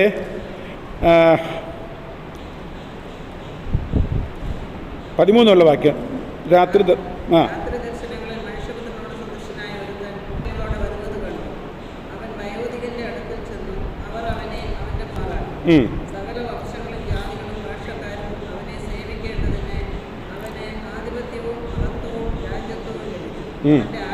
അവൻ്റെ ആധിപത്യം നീങ്ങിപ്പോകാത്ത അവൻ്റെ രാജ്യത്വം.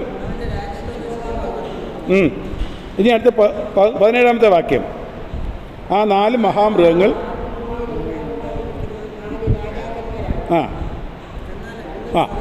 അത്യുന്നതനായവൻ്റെ, അതായത് 17-ാം വാക്യം, അത്യുന്നതനായവൻ്റെ വിശുദ്ധന്മാർ രാജ്യത്വം പ്രാപിച്ച് സദാകാലത്തേക്കും രാജ്യത്വം അനുഭവിക്കും. അപ്പോൾ ഇത് ഈ 2-ാമത്തെ അധ്യായത്തിൽ പറയുന്ന കാര്യവും 7-ാമത്തെ അധ്യായത്തിൽ പറയുന്ന കാര്യവും ചേർത്ത് പഠിക്കാം. നിങ്ങൾ പോയി വായിക്കണം, 7-ാമത്തെ അധ്യായത്തിൽ കൂടെ വായിക്കണം. ഇത് വേഗം മനസ്സിലാകും. ഇതെല്ലാം ഒരുമിച്ച് ദൈവം തമ്പുരാൻ വെളിപ്പെടുത്തി കൊടുത്തതായിരിക്കുന്ന ഒരു കാര്യമാണ്. അതായത് ഈ ഭരണ സംവിധാനത്തിൻ്റെ ഒടുവിൽ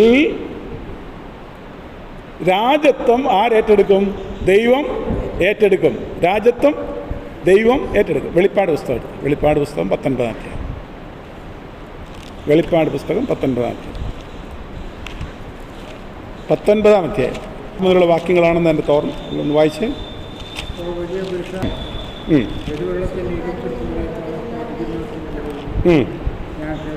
ആ സാറേ ഇച്ചിരി ഉറക്ക വായിക്കേ. നമ്മുടെ ദൈവമായ കർത്താവ് രാജ്യത്തെ ഏറ്റിരിക്കുന്നു. സർവശക്തിയുള്ള നമ്മുടെ ദൈവമായ കർത്താവ് രാജത്വം എടുത്തിരിക്കും. എന്താ കണ്ടത്? സർവശക്തനായിരിക്കുന്ന സർവശക്തിയുള്ള നമ്മുടെ കർത്താവ് രാജത്വം ഏറ്റെടുത്തിരിക്കുന്നു. അതായത് നമ്മുടെ കർത്താവ് രാജത്വം ഏറ്റെടുക്കാൻ പോകുന്നു. അപ്പം ഈ സംവിധാനങ്ങളുടെ അവസാനത്തിൽ നമ്മുടെ ദൈവമായ കർത്താവ് രാജത്വം ഏറ്റെടുത്തു. ഇപ്പം രാജത്വം ആർക്ക് വരും? നമ്മുടെ കർത്താവിന് വരും. അവൻ്റെ രാജ്യത്വം എന്തായിരിക്കും? നിത്യരാജ്യത്വം ആയിരിക്കും. ഇത് സംഭവിക്കുമോ? കഴിഞ്ഞ പ്രാവശ്യം ഞാൻ പറഞ്ഞു നിർത്തിയത് നിങ്ങൾ ഓർമ്മയുണ്ടോ? എത്ര പേർക്ക് ഓർമ്മയുണ്ട്? കൊച്ചുവനുണ്ടായിരുന്നു, സാറില്ലായിരുന്നു.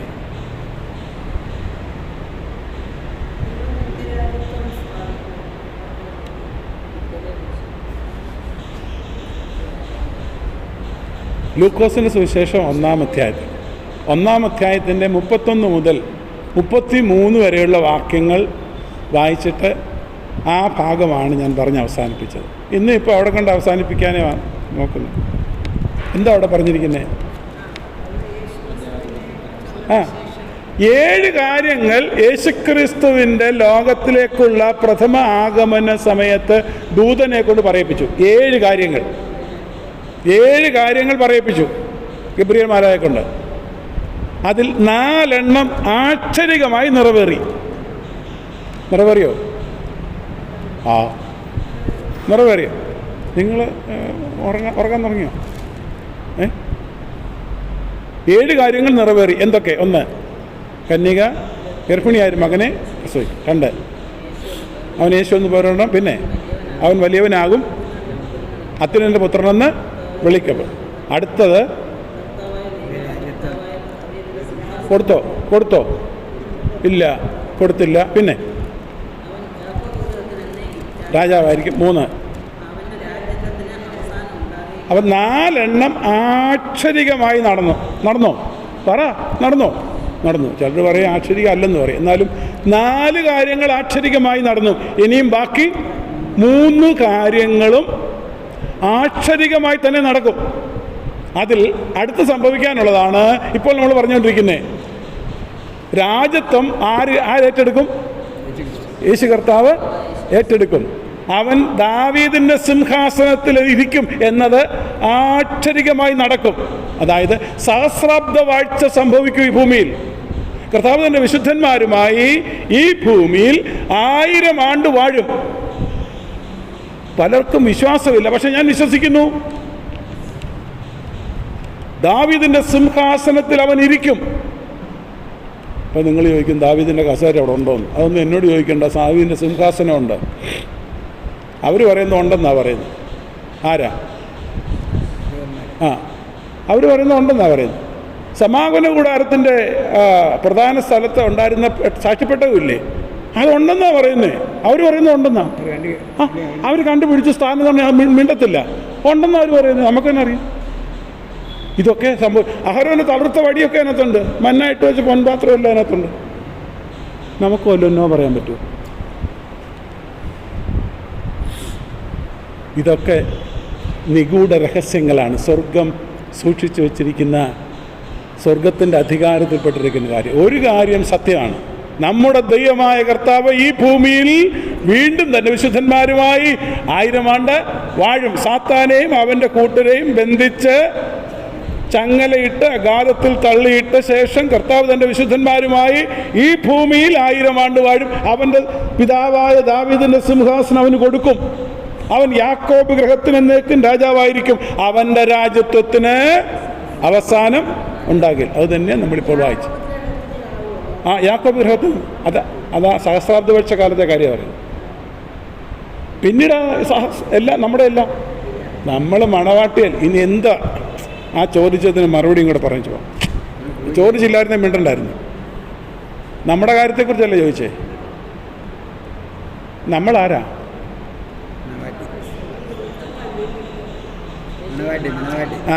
കേക്ക് ഞങ്ങളുടെ സെക്രട്ടറിന്ന് കേക്ക്. നമ്മളവൻ്റെ മണവാട്ടിയാ. മണവാട്ടിയെ വിവാഹം കഴിക്കാനാണ് മേഘത്തിൽ വരുന്നേ. അതെ, സംശയം അങ്ങ് തീർക്കട്ടെ. വെളിപ്പാട് പുസ്തകം 19 അധ്യായത്തിൻ്റെ 7-ാം വാക്യം ഒന്ന് വായിച്ച്.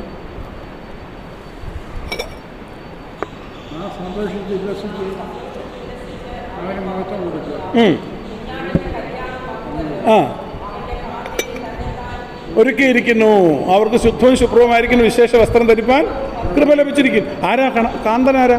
കർത്താവ്. കാന്ത ആരാ? സഭ. ഒരു വാക്യം പറഞ്ഞാട്ടോ. കാന്തൻ ആരെന്ന് പറഞ്ഞാൽ മണവാട്ടി സഭ എന്ന് പറഞ്ഞല്ലോ. ഏതിൻ്റെ അടിസ്ഥാനത്തിലാണ് പറഞ്ഞത്?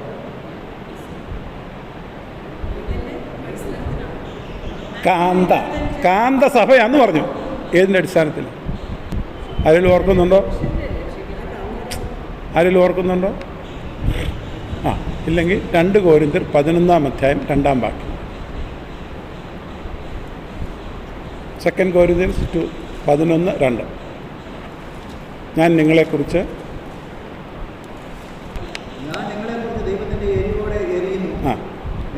ക്രിസ്തു എന്ന ഏകപുരുഷന് നിങ്ങളെ നിർമ്മല കന്യകയായി ഏൽപ്പിപ്പാൻ വിവാഹ നിശ്ചയം ചെയ്തിരിക്കുന്നു. മതി, അത്രയേ ഉള്ളൂ. ആരാണ് മണവാട്ടി? സഭയാണ്. ക്രൂശിൻ്റെ ചുവട്ടിൽ വന്ന് രക്ഷിക്കപ്പെട്ട രക്ഷിത ഗണം, ആത്മനിറവ് പ്രാപിച്ച് ആത്മമുദ്ര പ്രാപിച്ച് വിശുദ്ധിയോടെ ജീവിക്കുന്ന തൻ്റെ ജനം ആരാണ്? പുത്രൻ്റെ മണവാട്ടിയാണ്. ആ പുത്രൻ്റെ മണവാട്ടി പുത്രനോടൊത്ത് ചേർക്കപ്പെടുകയാണ്. ഇതിനാ മധ്യാകാശത്ത് വരുന്നത്. അതിനല്ലേ ഈ മരിക്കുമ്പോഴൊക്കെ വായിക്കുന്നത്, കർത്താവ് താൻ ഗംഭീരനാഥ് വായിക്കത്തില്ലേ? അവരോടുകൂടി അങ്ങനെ അങ്ങ് പോയി പിന്നെ 2 പേരും ഒരുമിച്ചാ. പിന്നെ അവരെ വിട്ടുപിരിയത്തില്ല. അങ്ങനെയൊക്കെ ഉണ്ട് അതിനകത്ത്. ഇങ്ങനെ നാം എപ്പോഴും അവനോട് കൂടെ ഇരിക്കും. ഏത്? ചേർക്കപ്പെട്ട് കഴിഞ്ഞാൽ. അപ്പം ഇങ്ങോട്ട് വരുന്നത് അവിടെയാണ്. ഉൽപ്രാവണത്തിലല്ല എടുക്കപ്പെടുന്നു. മഹത്വപ്രത്യക്ഷയിലെ. അപ്പോൾ അടുത്ത ക്ലാസ് നമ്മുടെ കോഴ്സാ. ഉൽപ്രാവണം റാപ്ചറൊക്കെ പറയാൻ അറിയാം. കുറച്ചൊക്കെ പഠിച്ചു വെച്ചിട്ടുണ്ട്. എനിക്ക് തോന്നുന്നു എന്നോട് തർക്കിക്കാൻ ഏതാണ്ടൊക്കെ നോക്കിയിട്ട് കൊണ്ട് വന്നിരിക്കുന്നതാണ്. ദൈവത്തിന് സ്തോത്രം. സാറ് പറഞ്ഞത് ശരിയാണ്. ഇനി അടുത്ത സംഭവിക്കാൻ പോകുന്ന ഉൽപ്രാവണമാണ്, സഭയുടെ ചേർക്കപ്പെടലാണ്. Rapture of the church. ആ റാപ്ചറിൻ്റെ സമയത്താണ് സഭ മാറ്റം. അന്നിവിടെ ആളുകളൊക്കെ കാണും, മനുഷ്യർ കാണും, സ്തോത്രം പറയാൻ ആൾ കാണുമായിരിക്കും. പക്ഷെ അറിയത്തില്ല കർത്താവിൻ്റെ വരവിങ്കൽ ചേർക്കപ്പെടുന്നവർ ആരാണെന്ന് ഒരിക്കലും കാണുക. കർത്താവിന് മാത്രമേ അറിയത്തുള്ളൂ ആരൊക്കെ ഉണ്ടെന്ന്. നമ്മുടെ നോട്ടത്തിൽ ഇപ്പോൾ തോമാച്ചൻ നോക്കുന്ന പറഞ്ഞാൽ ഞാൻ പോരാ, ഋഷിയിൽ നോക്കുന്ന പറഞ്ഞാൽ ഞാൻ പോരാ, അല്ലെങ്കിൽ ആനി നോക്കുമ്പോൾ ഞാൻ പോരാ. പക്ഷേ ഇതൊന്നും ദൈവത്തിൻ്റെ ദൃഷ്ടിയിൽ വിഷയമല്ല. He nose. തനിക്കറിയാം തനിക്കുള്ള മക്കൾ ഈ ഭൂമിയിൽ ആരൊക്കെയാണ്. മനുഷ്യൻ പുറമേ ഉള്ളത് നോക്കുമ്പോൾ അകമേയുള്ളതിനെ നോക്കുന്ന, അകമേയുള്ള ജീവിതത്തെ കാണുന്ന, നമ്മുടെ വിശുദ്ധിയെ കാണുന്ന, നമ്മുടെ ജീവിതത്തിൻ്റെ ശരിയായ അവസ്ഥയെ കാണുന്ന ഒരു കർത്താവ്. ആ കർത്താവിനറിയാം. അതാണ് റാപ്ചർ എന്ന് പറയുന്നത്. ലോകത്തിൻ്റെ വിവിധ സ്ഥലങ്ങളിൽ നിന്ന് ഒരേ സമയത്ത് കണ്ണിമയ്ക്കുന്നതിന്, അതതിൻ്റെ ശരിയായിട്ടുള്ള കണ്ണിമയ്ക്കുന്നതിനിടയിൽ നാം എല്ലാവരും രൂപാന്തരപ്പെടും. ഇങ്ങനെ നാം എപ്പോഴും കർത്താവിനോട് ഇരിക്കും. എന്നിട്ട് താഴെ വന്ന് സഭ, മണവാട്ടിയും കൂടെ സഭ ഈ സഹസ്രാബ്ദ വാഴ്ചക്കാലത്ത് ഈ ഭൂമിയിലുണ്ടായിരിക്കും. ദൈവത്തിന് സ്തോത്രം. 2-ാം അധ്യായത്തിൻ്റെ 44-ാമത്തെ വാക്യത്തിൻ്റെ അർത്ഥം മനസ്സിലായി. കോയ്സാർ അടുത്തിരുന്നുകൊണ്ട് പറയുന്നുണ്ട്, കുഴപ്പമില്ല. അതുണ്ട് അവരും ഈ കൂട്ടത്തിലുണ്ട്. അവരെക്കുറിച്ച് വെളിപ്പാട് പുസ്തകത്തിൽ പരാമർശമുണ്ട്. സമുദ്രത കാലത്ത് ഈ അവരുടെ രക്തസാക്ഷികളായിട്ട് മരിച്ചവരുടെ അവരും കൂടെ ചേർന്നിട്ടാണ് വേണ്ടത്. അത് വിശദമായിരിക്കുന്ന ഒരു പഠനം നമുക്ക് നടത്തണമെങ്കിൽ ഇതിന് കർത്താവിൻ്റെ വരവിനെ കുറിച്ചൊക്കെ പഠിക്കും. അത് വേറൊരു സമയം കണ്ടെത്തണം. ഇപ്പം നമ്മൾ ദാനിയേൽ പ്രവചനത്തോട് ബന്ധപ്പെട്ട് പറയാനായിട്ടാണ് ശ്രമിക്കുന്നത്. ഈ 2-ാമത്തെ അധ്യായത്തിൻ്റെ 44-ാമത്തെ വാക്യത്തിൽ നമ്മുടെ പ്രിയനായിരിക്കുന്ന കർത്താവിൻ്റെ മഹത്വ പ്രത്യക്ഷത്തെക്കുറിച്ച്, ഈ ലോകത്തിലേക്കുള്ള ആഗമനത്തെക്കുറിച്ച് യേശുക്രിസ്തു ലോകത്തിൽ ജനിക്കുന്നതിന് മുമ്പ് പ്രവചിച്ച കാര്യമാണ്. യേശു ജനിക്കുന്നതിന് മുൻപാണ് ഇത് പറഞ്ഞിരിക്കുന്നത്. കോരേസ് ജനിക്കുന്നതിന് മുൻപ് പേര് വേണ്ടി വിളിച്ചു യെശയ്യാ. യേശു ജനിക്കുന്നതിന് മുൻപേ ഇന്നിടത്ത് ജനിക്കുമെന്ന് യെശയ്യാ പ്രവാചകൻ പറഞ്ഞു. ഇതാണ് വേദപുസ്തകത്തിൻ്റെ നിസ്തുലത, വേദപുസ്തകത്തിൻ്റെ സത്യം. ഇതങ്ങോട്ട് ഞാൻ ഇതിലൂടെ പറഞ്ഞിട്ട് അവസാനിപ്പിക്കാം. ഇതങ്ങോട്ട് വിശദീകരിച്ച് കേട്ട് കഴിഞ്ഞ് നെബൂഖദ്നേസറിൻ്റെ റെസ്പോൺസ് ഒന്ന് കണ്ടോണേ. ഒന്ന് നോക്കിയാട്ടെ. 46-ാമത്തെ വാക്യം എല്ലാവരും നോക്കിയേ. അപ്പോൾ നെബൂഖദ്നേസർ രാജാവ് സാഷ്ടാംഗം വീണ് ദാനിയേലിനെ നമസ്കരിച്ചു. എപ്പോൾ?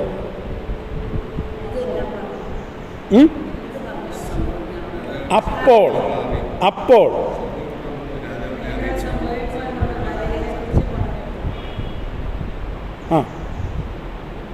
താൻ ആരാണെന്നും തൻ്റെ രാജ്യത്വത്തിൻ്റെ ഭാവി എന്താണെന്നും അതിനുശേഷം എന്ത് സംഭവിക്കുമെന്നും ഈ ഭൂമിയുടെ അവസാനം എന്തായിരിക്കുമെന്നും പറയത്തക്കവണ്ണമുള്ള ദൈവകൃപയുടെ വ്യാപാരം ശരിയായി മനസ്സിലാക്കി കഴിഞ്ഞപ്പോൾ ആരിൽ കൂടെ മനസ്സിലാക്കി? ദാനിയേൽ എന്ന വ്യക്തിയിൽ, 19-20 വയസ്സുള്ള ആ കൊച്ചു ചെറുപ്പക്കാരനിൽ അത് കണ്ട്, ആ ദൈവകൃപ കണ്ട് മനസ്സിലാക്കി കഴിഞ്ഞപ്പോൾ, ദൈവകൃപയുടെ വ്യാപാരം കണ്ടപ്പോൾ, ദൈവ തേജസ് കണ്ടു കഴിഞ്ഞപ്പോൾ, ന്യായവിധി അതിനെക്കുറിച്ചുള്ളതെല്ലാം ഗ്രഹിച്ചു കഴിഞ്ഞപ്പോൾ, അതാണ് അപ്പോൾ എന്നുള്ളതിൻ്റെ അർത്ഥം. അപ്പോൾ എന്താ ചെയ്തത്? ദാനിയേലിനെ ആര് രാജാവ് ആരാ? സാറേ, രാജാവ് ആരാ? He's the hammer of the whole world. പേര് കേട്ടാൽ വിറയ്ക്കും. നെബൂഖദ്നേസറിന് 127 സംസ്ഥാനങ്ങളുടെ ഭരണാധികാരി ആര്? ഈ കൊച്ചനോ? വീടില്ല, നാടില്ല, അപ്പനില്ല, അമ്മയില്ല, പള്ളി പോലും നഷ്ടപ്പെട്ടു. എല്ലാം നഷ്ടപ്പെട്ടു. ഈ നഷ്ടങ്ങളുടെ നടുവിൽ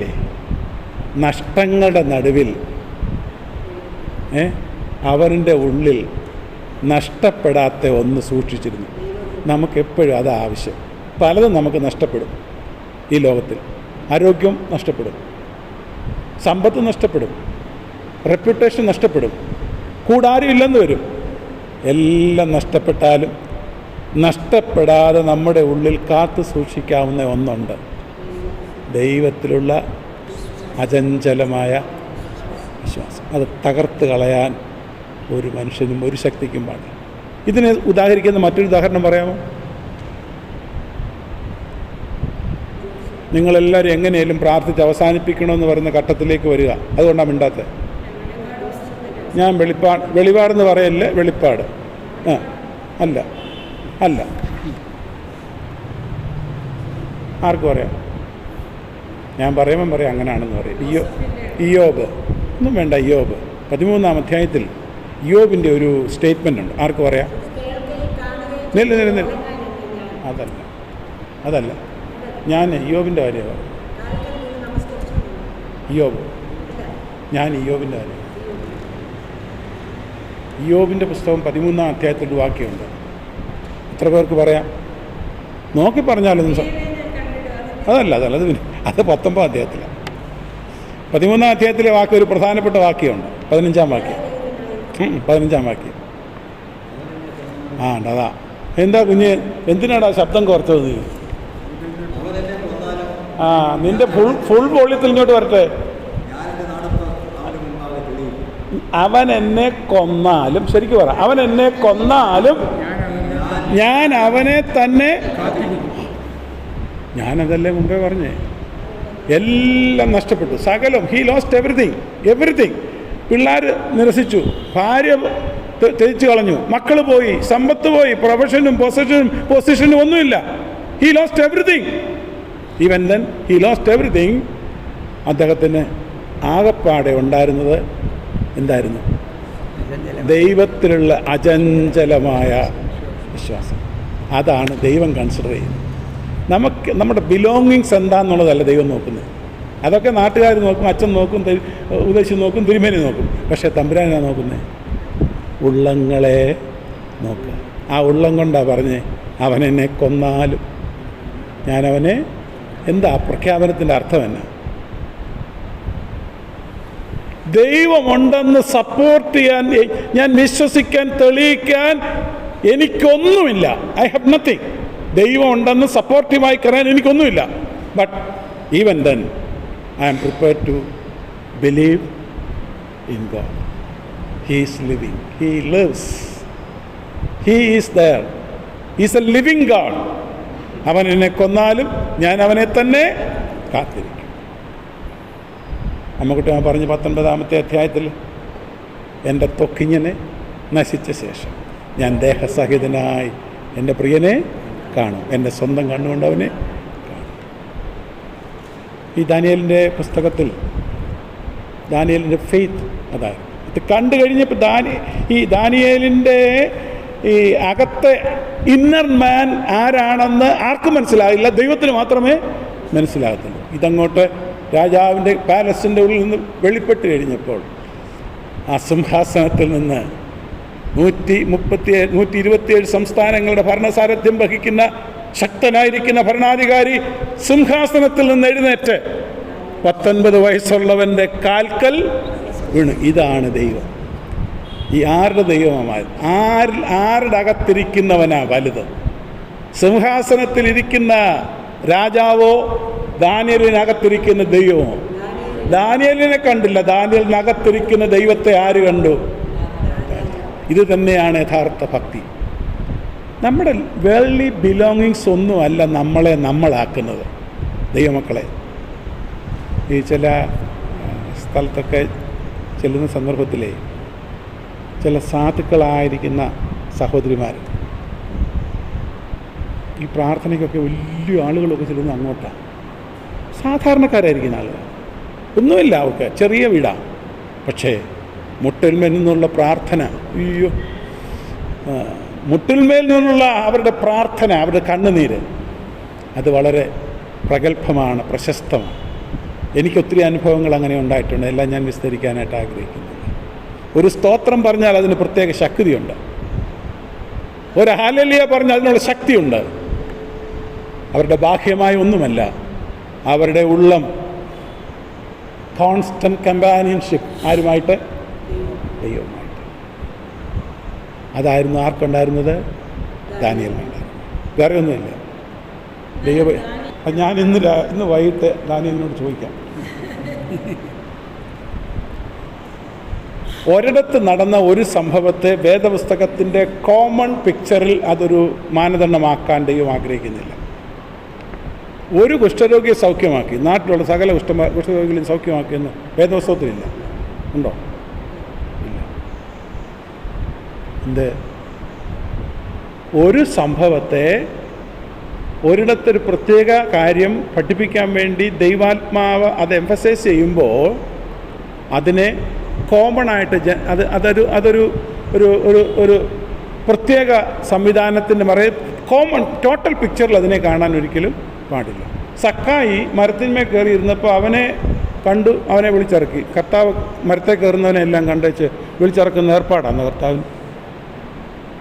അങ്ങനെ ഞാൻ പറഞ്ഞ അർത്ഥം അങ്ങനെ നമ്മൾ കാണാൻ പാടില്ല. ഇനി ഞാൻ മനസ്സിലാക്കുന്നേ, ചിലയിടങ്ങളിൽ ഇങ്ങനെ ചിലത് ആവശ്യമാണ്.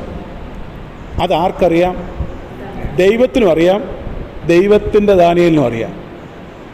അല്ലെങ്കിൽ ദാനിയേലിനെ സംബന്ധിച്ചിടത്തോളം ദാനിയേൽ അംഗീകരിക്കുന്ന കാര്യമല്ല.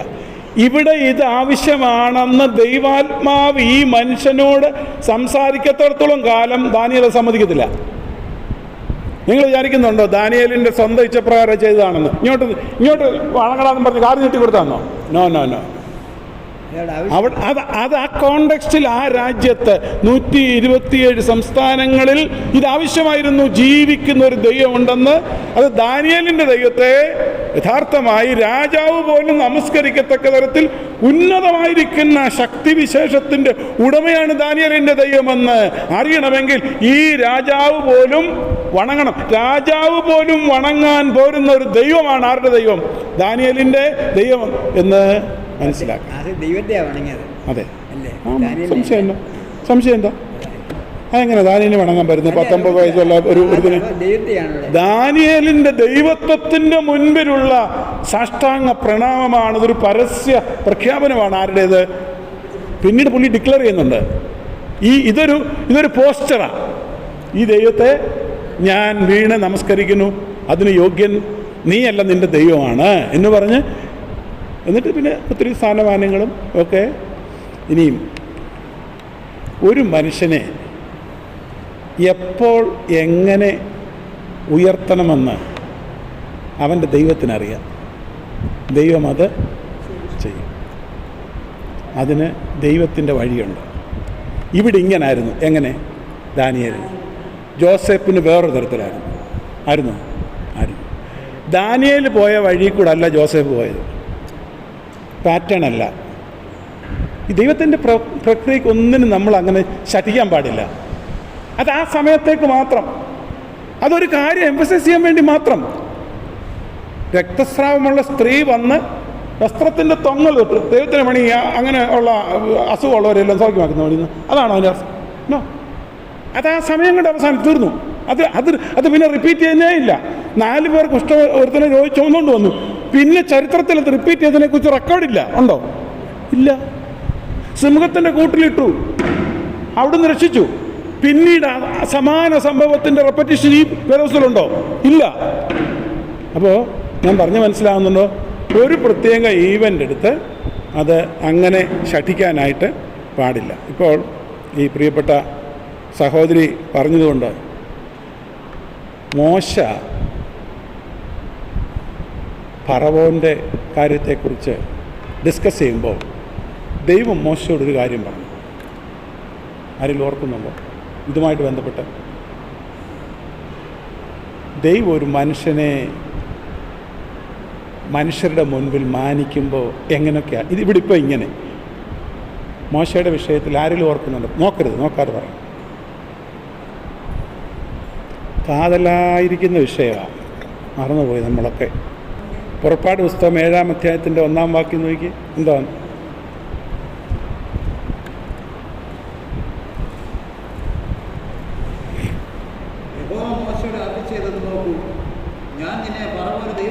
മതി കുഞ്ഞേ, അതാ വിഷയം. വിഷയം കഴിഞ്ഞാൽ പിന്നെയും വായിക്കണോ? കണ്ടോ എല്ലാവരും?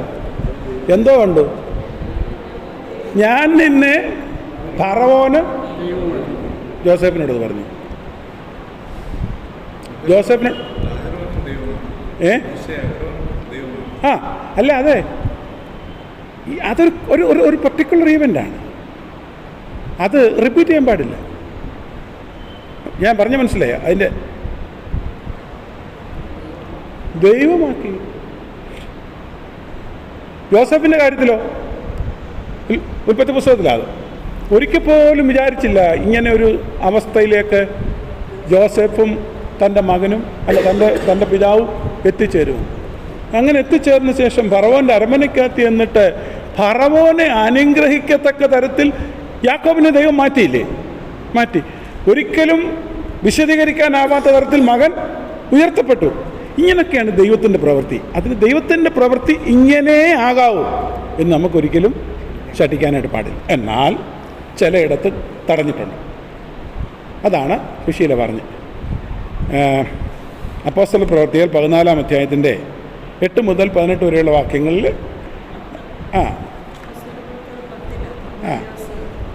14-ാം അധ്യായത്തിൻ്റെ 8 മുതൽ 18 വരെയുള്ള വാക്യങ്ങളിൽ നമ്മൾ കാണുന്നത് 2 പേര് അത്ഭുതം പ്രവർത്തിച്ചപ്പോൾ അവർക്ക് സൗരഭ്യവാസനയും വഴിപാടും ഒക്കെ അർപ്പിക്കാനായിട്ട് അവർ വന്നു, പൗലോസും ബർന്നബാസും. അപ്പോൾ അവർ അന്നേരം ചെയ്തതെന്നറിയാമോ? പോരട്ടെന്ന് പറഞ്ഞില്ല, വന്ന് വണങ്ങിക്കോ എന്ന് പറഞ്ഞില്ല. അപ്പോൾ അവർ വിലക്കി. ഇവിടെ ഇത് ചെയ്യാത്ത, ദാനിയേലിൻ്റെ കോണ്ടെക്സ്റ്റിൽ അത് ചെയ്യാത്ത ഒരു സംഭവം. അതാണ് മുമ്പ് ചോദിച്ചത്, എന്താ വിലക്കാൻ വയ്യായിരുന്നെന്ന്. അത് അവർ വിലക്കിയതാണ്. ആരാ വിലക്കിയത്? പൗലോസ് വിലക്കിയതാണ്. മറ്റേത് ദൈവമാണ് കൽപ്പിച്ചത്, ദൈവമാണ് ചെയ്തത്. ഈ ദാനിയേലിൻ്റെ വിഷയത്തിലും ദാനിയേലായിരുന്നു അങ്ങനെ പറയേണ്ടിയിരുന്നത്. പക്ഷെ ദാനിയേൽ അങ്ങനെ പറഞ്ഞില്ല. എന്തുകൊണ്ട്? ദാനിയേലിൻ്റെ ദൈവം ആരാണെന്ന് ഈ അന്യദേശത്തുള്ള ബാബിലോണിലുള്ള ടോട്ടൽ ബാബിലോണിയൻസ് മനസ്സിലാക്കണം. അതിനിങ്ങനെ വന്നേ പറ്റൂ എന്ന് ദൈവാത്മാവ് ദാനിയേലിനെ ബോധ്യപ്പെടുത്തിയതിനാൽ ദാനിയേൽ അത് ചെയ്തില്ല. പക്ഷേ വിഗ്രഹാരാധന നിലനിൽക്കുന്ന ഒരു കോണ്ടെക്സ്റ്റിൽ ഞങ്ങളെ വിഗ്രഹങ്ങളാക്കാൻ പാടില്ല, ദൈവം ഒരുവൻ മാത്രമേ ഉള്ളൂ എന്ന് ബോധ്യപ്പെടുത്തേണ്ട ജോലി ആരുടെയാണ്? പൗലോസിൻ്റെ, ശീലാസിൻ്റെ. രണ്ടും ഒന്ന് തന്നെയാണ്. ഒന്ന്, ജീവിക്കുന്ന ദൈവത്തിൻ്റെ മഹത്വം അവർ കാണണമെങ്കിൽ ഇത് ആർക്കറിയായിരുന്നു? ദാനിയേലിനറിയായിരുന്നു. ഇവിടെ പൗലോസിനും ബർന്നബാസിനും അവർ ഇതനുവദിച്ചാൽ ആരെ കാണില്ല? യേശുവിനെ കാണില്ല, രക്ഷകനെ കാണില്ല. പിന്നെ ആരെ കാണത്തുള്ളൂ? പൗലോസിനെ കാണത്തുള്ളൂ. അത് വരരുത്. അതുകൊണ്ട് എന്ത് ചെയ്തു? അവിടെ വിലക്കിയില്ല, ഇവിടെ വിലക്കി. ഇത് രണ്ടും ഒരുമിച്ച് കൊണ്ടുവരാൻ പാടില്ല. രണ്ട് കോണ്ടെക്സ്റ്റാണ്, രണ്ട് പർപ്പസാണ്. പർപ്പസ് ഒന്നാണ്. എന്താ? ദൈവത്തിൻ്റെ നാമം മഹത്വപ്പെടണം. അത് കഴിഞ്ഞിട്ട് ഈ രാജാവ് വലിയ സമ്മാനമൊക്കെ കൊടുത്തില്ലേ? സാറേ, ഇഷ്ടമില്ലാത്ത ചിലത് കേട്ടെന്നിരിക്കും കേട്ടോ. അപേക്ഷ പ്രകാരം അല്ല, സമ്മാനമൊക്കെ കിട്ടിയില്ലേ? കിട്ടി. അപ്പോൾ സമ്മാനം മേടിക്കുന്നത് തെറ്റൊന്നുമില്ല, ഒരു കുഴപ്പമില്ല, പോരട്ടെ. സമ്മാനം ഇല്ലാതെ വന്നാൽ പ്രാർത്ഥിക്കുമോ?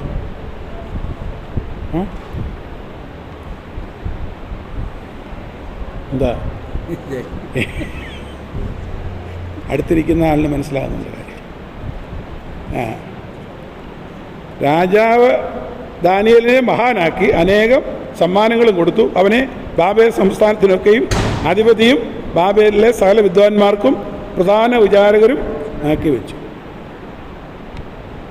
സ്വപ്ന വ്യാഖ്യാനത്തിന് കൂടെ വിളിക്കാത്ത പുള്ളികളാണ് അവിടെ ഇരിക്കുന്ന ആ വിചാരകന്മാർ.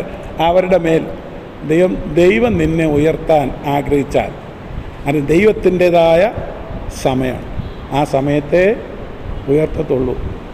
എവിടെയാണ് ഉയർത്തുന്നത്? ഒരു വാക്യം പറഞ്ഞ 27-ാം സങ്കീർത്തനത്തിൽ. ഞാൻ ഈ ഒത്തിരി വേദാന്തം ചോദിച്ചില്ല, കോണ്ടെക്ച്വലി പറയണം. പാറമേൽ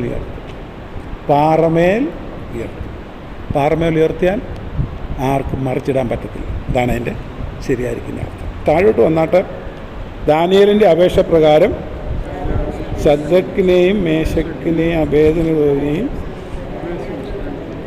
ഇവിടെയാണ് കുഴപ്പം. എനിക്ക് സ്ഥാനമാനമൊക്കെ കിട്ടി, എനിക്ക് സ്ഥാനമാനം കിട്ടി, അവാർഡും കിട്ടി, ആ കച്ചത്തോർത്തും കിട്ടി, പലകയും കിട്ടി. മനസ്സിലായില്ലേ? എന്തോ അവാർഡ് കിട്ടുന്നതല്ലേ? ഇല്ലേ? കിട്ടി.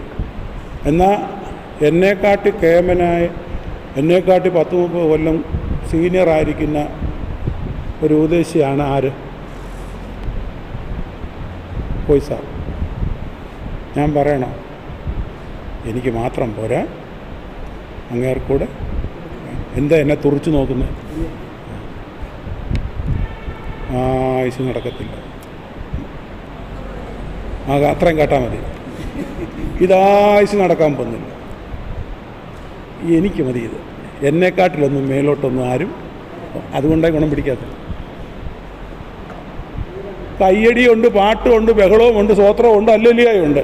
പക്ഷേ ഇതിനകത്തുനിന്ന് ഇതുവരെയും കുശുമ്പും കുന്നായ്മയും ഇതുവരെയും മാറിയിട്ടില്ല. തോമാച്ചന് സക്കറിയ ഉയരുന്നതിനകത്തോട്ട് കാണുമ്പം ചിരിക്കുമെന്നല്ലാതെ നല്ല മനസ്സോടല്ല ചിരിക്കുന്നത്. എന്താ അതിന് ചിരിക്കുന്നതല്ലാതെ? ദൈവത്തിന് സ്തോത്രം. ഞാൻ അത്രേ പറയുന്നുള്ളൂ. എനിക്ക് കിട്ടി സ്തോത്രം ദാനിയേൽ. ശരി, ഇന്നത്തെ യോഗ ഇവിടെ അവസാനിക്കാം. എനിക്ക് കിട്ടി. അപ്പോൾ ഞാൻ എന്തോ ചെയ്യണം? ഇനി ഞാൻ പുതിയ നിയമത്തിലൊരു വാക്യം ചോദിക്കും, അത് ചോദിച്ചിട്ട് അവസാനിപ്പിക്കും. ഞാൻ എന്തോ ചെയ്യണം? അല്ല അച്ഛാ, ഡോക്ടർ ഉണ്ട്, കൊച്ചുമോനുണ്ട്, കൊച്ചുമോൻ അവർക്കൂടെ. ഇതെന്തിനെ സൂചിപ്പിക്കുന്ന? എൻ്റെ ഗ്രേറ്റ്നെസ്സാണ്. ഇതെൻ്റെ ഗ്രേറ്റ്നെസ്സാണ്. അതേ, എൻ്റെ കൂടെ പ്രാർത്ഥിച്ചവരാ അവന്മാർ 3 പേരും. ആര്? അദ്രക്ക് മേശക്ക്. ഞാൻ തന്നെ പണിയെടുത്തിട്ടല്ല ഈ രഹസ്യം വെളിപ്പെട്ടത്. അതിനർഹരായവർ അവിടെ ഉണ്ട്. അവരെ കൂടെ ചേർത്ത് നിർത്താതെ കണ്ട് ഈ ശുശ്രൂഷ വിജയിക്കത്തില്ല. ഫിലിപ്പ് ലേഖനത്തിൽ ഇതോട് ചേർന്നൊരു വാക്യം അതുകൊണ്ട് നോക്കുന്നു, നോക്കാതെ പറയണം.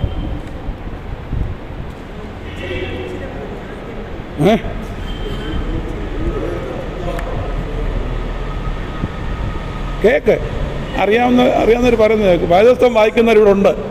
സാറേ ഒന്നുകൂടെ പറ. അത് തന്നെയാ പറഞ്ഞു. ഓരോരുത്തൻ സ്വന്തം ഗുണമല്ല. സാറ് പറഞ്ഞു കേട്ടോ, അച്ഛൻ കേട്ടോ, ഓരോ സ്വന്തം ഗുണം, അവനോ ഗുണം കൂടെ. അച്ഛൻ ഇതെല്ലാവരുടെയും ഒരു ഇതാ. ഷൈനി ഒരു പ്രാവശ്യം സെക്രട്ടറി ആയി, അടുത്ത പ്രാവശ്യം അവൾ ആകണ്ട, ഞാനായിക്കോളാം. ഞാനല്ല പിന്നെ ആരാ ഇവിടെ ഉള്ളത്? ഇല്ലേ? കൊച്ചുമോൻ ആത്മാ ശുശ്രൂഷന് അടുത്ത കൊല്ലവും കൊച്ചുമോൻ തന്നെ. കർത്താവ് വരുവോളം കൊച്ചുമോൻ തന്നെ ഇവിടെ ആയിക്കോട്ടെ, നല്ല കാര്യമല്ലേ? അതിനുവേണ്ടി ദൈവം തമ്പുരാൻ കൊണ്ടുവന്നിരിക്കുന്ന ചില ആളുകളുണ്ട്, അവരായിക്കോട്ടെ. ട്രസ്റ്റുമാരാകാൻ ജനിച്ചവരുണ്ട്, സെക്രട്ടറി ആകാനും ആത്മായനാകാനും ശുശ്രൂഷയിലാകാനൊക്കെ ജനിച്ചവരുണ്ട്. അങ്ങനെ ആയിക്കോട്ടെ, അതിനൊന്നും കുഴപ്പമില്ല. പക്ഷേ വേദപുസ്തകം പറയുന്നത് എന്നാണെന്നറിയാം? ഓരോരുത്തൻ സ്വന്തം ഗുണമല്ല, മറ്റുള്ളവൻ്റെ ഗുണവും കൂടെ നോക്കണം. ആയുസ് നമ്മുടെ ഭാഗത്തൊന്നും ഉണ്ടാകത്തില്ല. അതുണ്ടാകത്തോളം കാലം നമ്മളുടെ ഈ കൂട്ടായ്മ ഒരിക്കലും അർത്ഥവത്തായി ദൈവം വ്യാപരിക്കത്തില്ല. ഇങ്ങനെ യാന്ത്രികമായി നടക്കും ചിലത്. അതിങ്ങനെ സെറ്റ് ചെയ്ത് വെച്ചിട്ടുണ്ട്, അത് യാന്ത്രികമായി നടക്കും. അത് സംഭവിക്കണമെങ്കിൽ, ദൈവം വ്യാപരിക്കണമെങ്കിൽ ദാനിയേൽ നമുക്ക് നൽകുന്നൊരു പാഠമുണ്ട്. ഇതിന് ഞാൻ മാത്രമല്ല, ഈ വിജയത്തിൻ്റെ പിൻപിലുള്ളത് ഞാൻ മാത്രമല്ല, പിന്നെ എന്നോടുകൂടെ മുട്ടുകുത്തി പ്രാർത്ഥിച്ച ശദ്രക്കും മേശക്കും അബേദ്നെഗോവുമുണ്ട്. അവർക്ക് വേണ്ടിയും കൂടെ ആരോട് റിക്വസ്റ്റ് ചെയ്യുന്നു? ദാനിയേലിനോട് റിക്വസ്റ്റ് ചെയ്യും. ഇത് എൻ്റെ മനസ്സിൻ്റെ വിശാലതയാണ്, എൻ്റെ ഉള്ളിലെ ആളത്വത്തിൻ്റെ മഹാമനസ്കതയാണ്, എന്നിലെ ദൈവീകതയുടെ പ്രകടനമാണ്. ദൈവമേ, ഇങ്ങനെ കാണാൻ, സഹോദരങ്ങളെ കാണാൻ, ഇങ്ങനെ അങ്ങയുടെ ശുശ്രൂഷയിൽ പങ്കാളികളാകാൻ ഞാൻ കൃപ തരണമേ. നമുക്ക് ആത്മാർത്ഥമായി പ്രാർത്ഥിക്കാം. ദാനിയേലിൻ്റെ പഠനം, ദാനിയേലിൻ്റെ പുസ്തകത്തിലെ പഠനം, ദാനിയേലിൻ്റെ ക്വാളിറ്റിയെക്കുറിച്ചുള്ള നമ്മളെ പഠനം നമ്മുടെ ആളത്വത്തെ രൂപപ്പെടുത്തുന്നതിന് മുഖാന്തരമായി തീരണം. എൻ്റെ കർത്താവേ, അതിന് കൃപ തരണമേ. നമുക്ക് ആത്മാർത്ഥമായി പ്രാർത്ഥിക്കാം. ദൈവകരങ്ങൾ നമുക്ക് നമ്മെ തന്നെ സമർപ്പിക്കാം. നമുക്കതിന് പ്രാർത്ഥിക്കാം, കരങ്ങളിൽ ഏൽപ്പിക്കാം. കർത്താവേ, നോമ്പിൻ്റെ കാലത്തെ ഞങ്ങളുടെ ഈ ദാനിയേലിൻ്റെ പാഠത്തിലെ ധ്യാനം ഞങ്ങളുടെ ആളത്വത്തിൻ്റെ രൂപീകരണത്തിന്, ഞങ്ങളുടെ സ്വഭാവത്തിൻ്റെ രൂപീകരണത്തിന്, അവരനെ ഞങ്ങളെപ്പോലെ തന്നെ കാണാൻ ആകുന്ന തരത്തിൽ ഞങ്ങളുടെ ജീവിതത്തെ ക്രമപ്പെടുത്തുന്നതിന് മുഖാന്തരമാക്കി തീർക്കണമെന്ന് അവിടുത്തോട് പ്രാർത്ഥിക്കുന്നു. ഇന്ന് വന്ന എല്ലാവരെയും നീ അനുഗ്രഹിക്കണമേ. ദാനിയേലിൻ്റെ ജീവിതത്തിൽ നിന്ന് ഞങ്ങൾ ഉൾക്കൊള്ളുന്ന പാഠം ഈ വർത്തമാനകാലത്തിൽ പ്രാവർത്തികമാക്കി കൊച്ചു ജീവിതത്തിൻ്റെ ശിഷ്ടകാലം ഈ ലോകത്തിൽ ജീവിപ്പാൻ കൃപയും കരുത്തും ശക്തിയും ഞങ്ങൾക്കെല്ലാം അരുളണമേ. സമാധാനത്തോടെ ഞങ്ങളെ അയക്കണമേ. മശിഹായുടെ നാമത്തിലുള്ള യാചന ദയവായി കേൾക്കണമേ. ആമേൻ.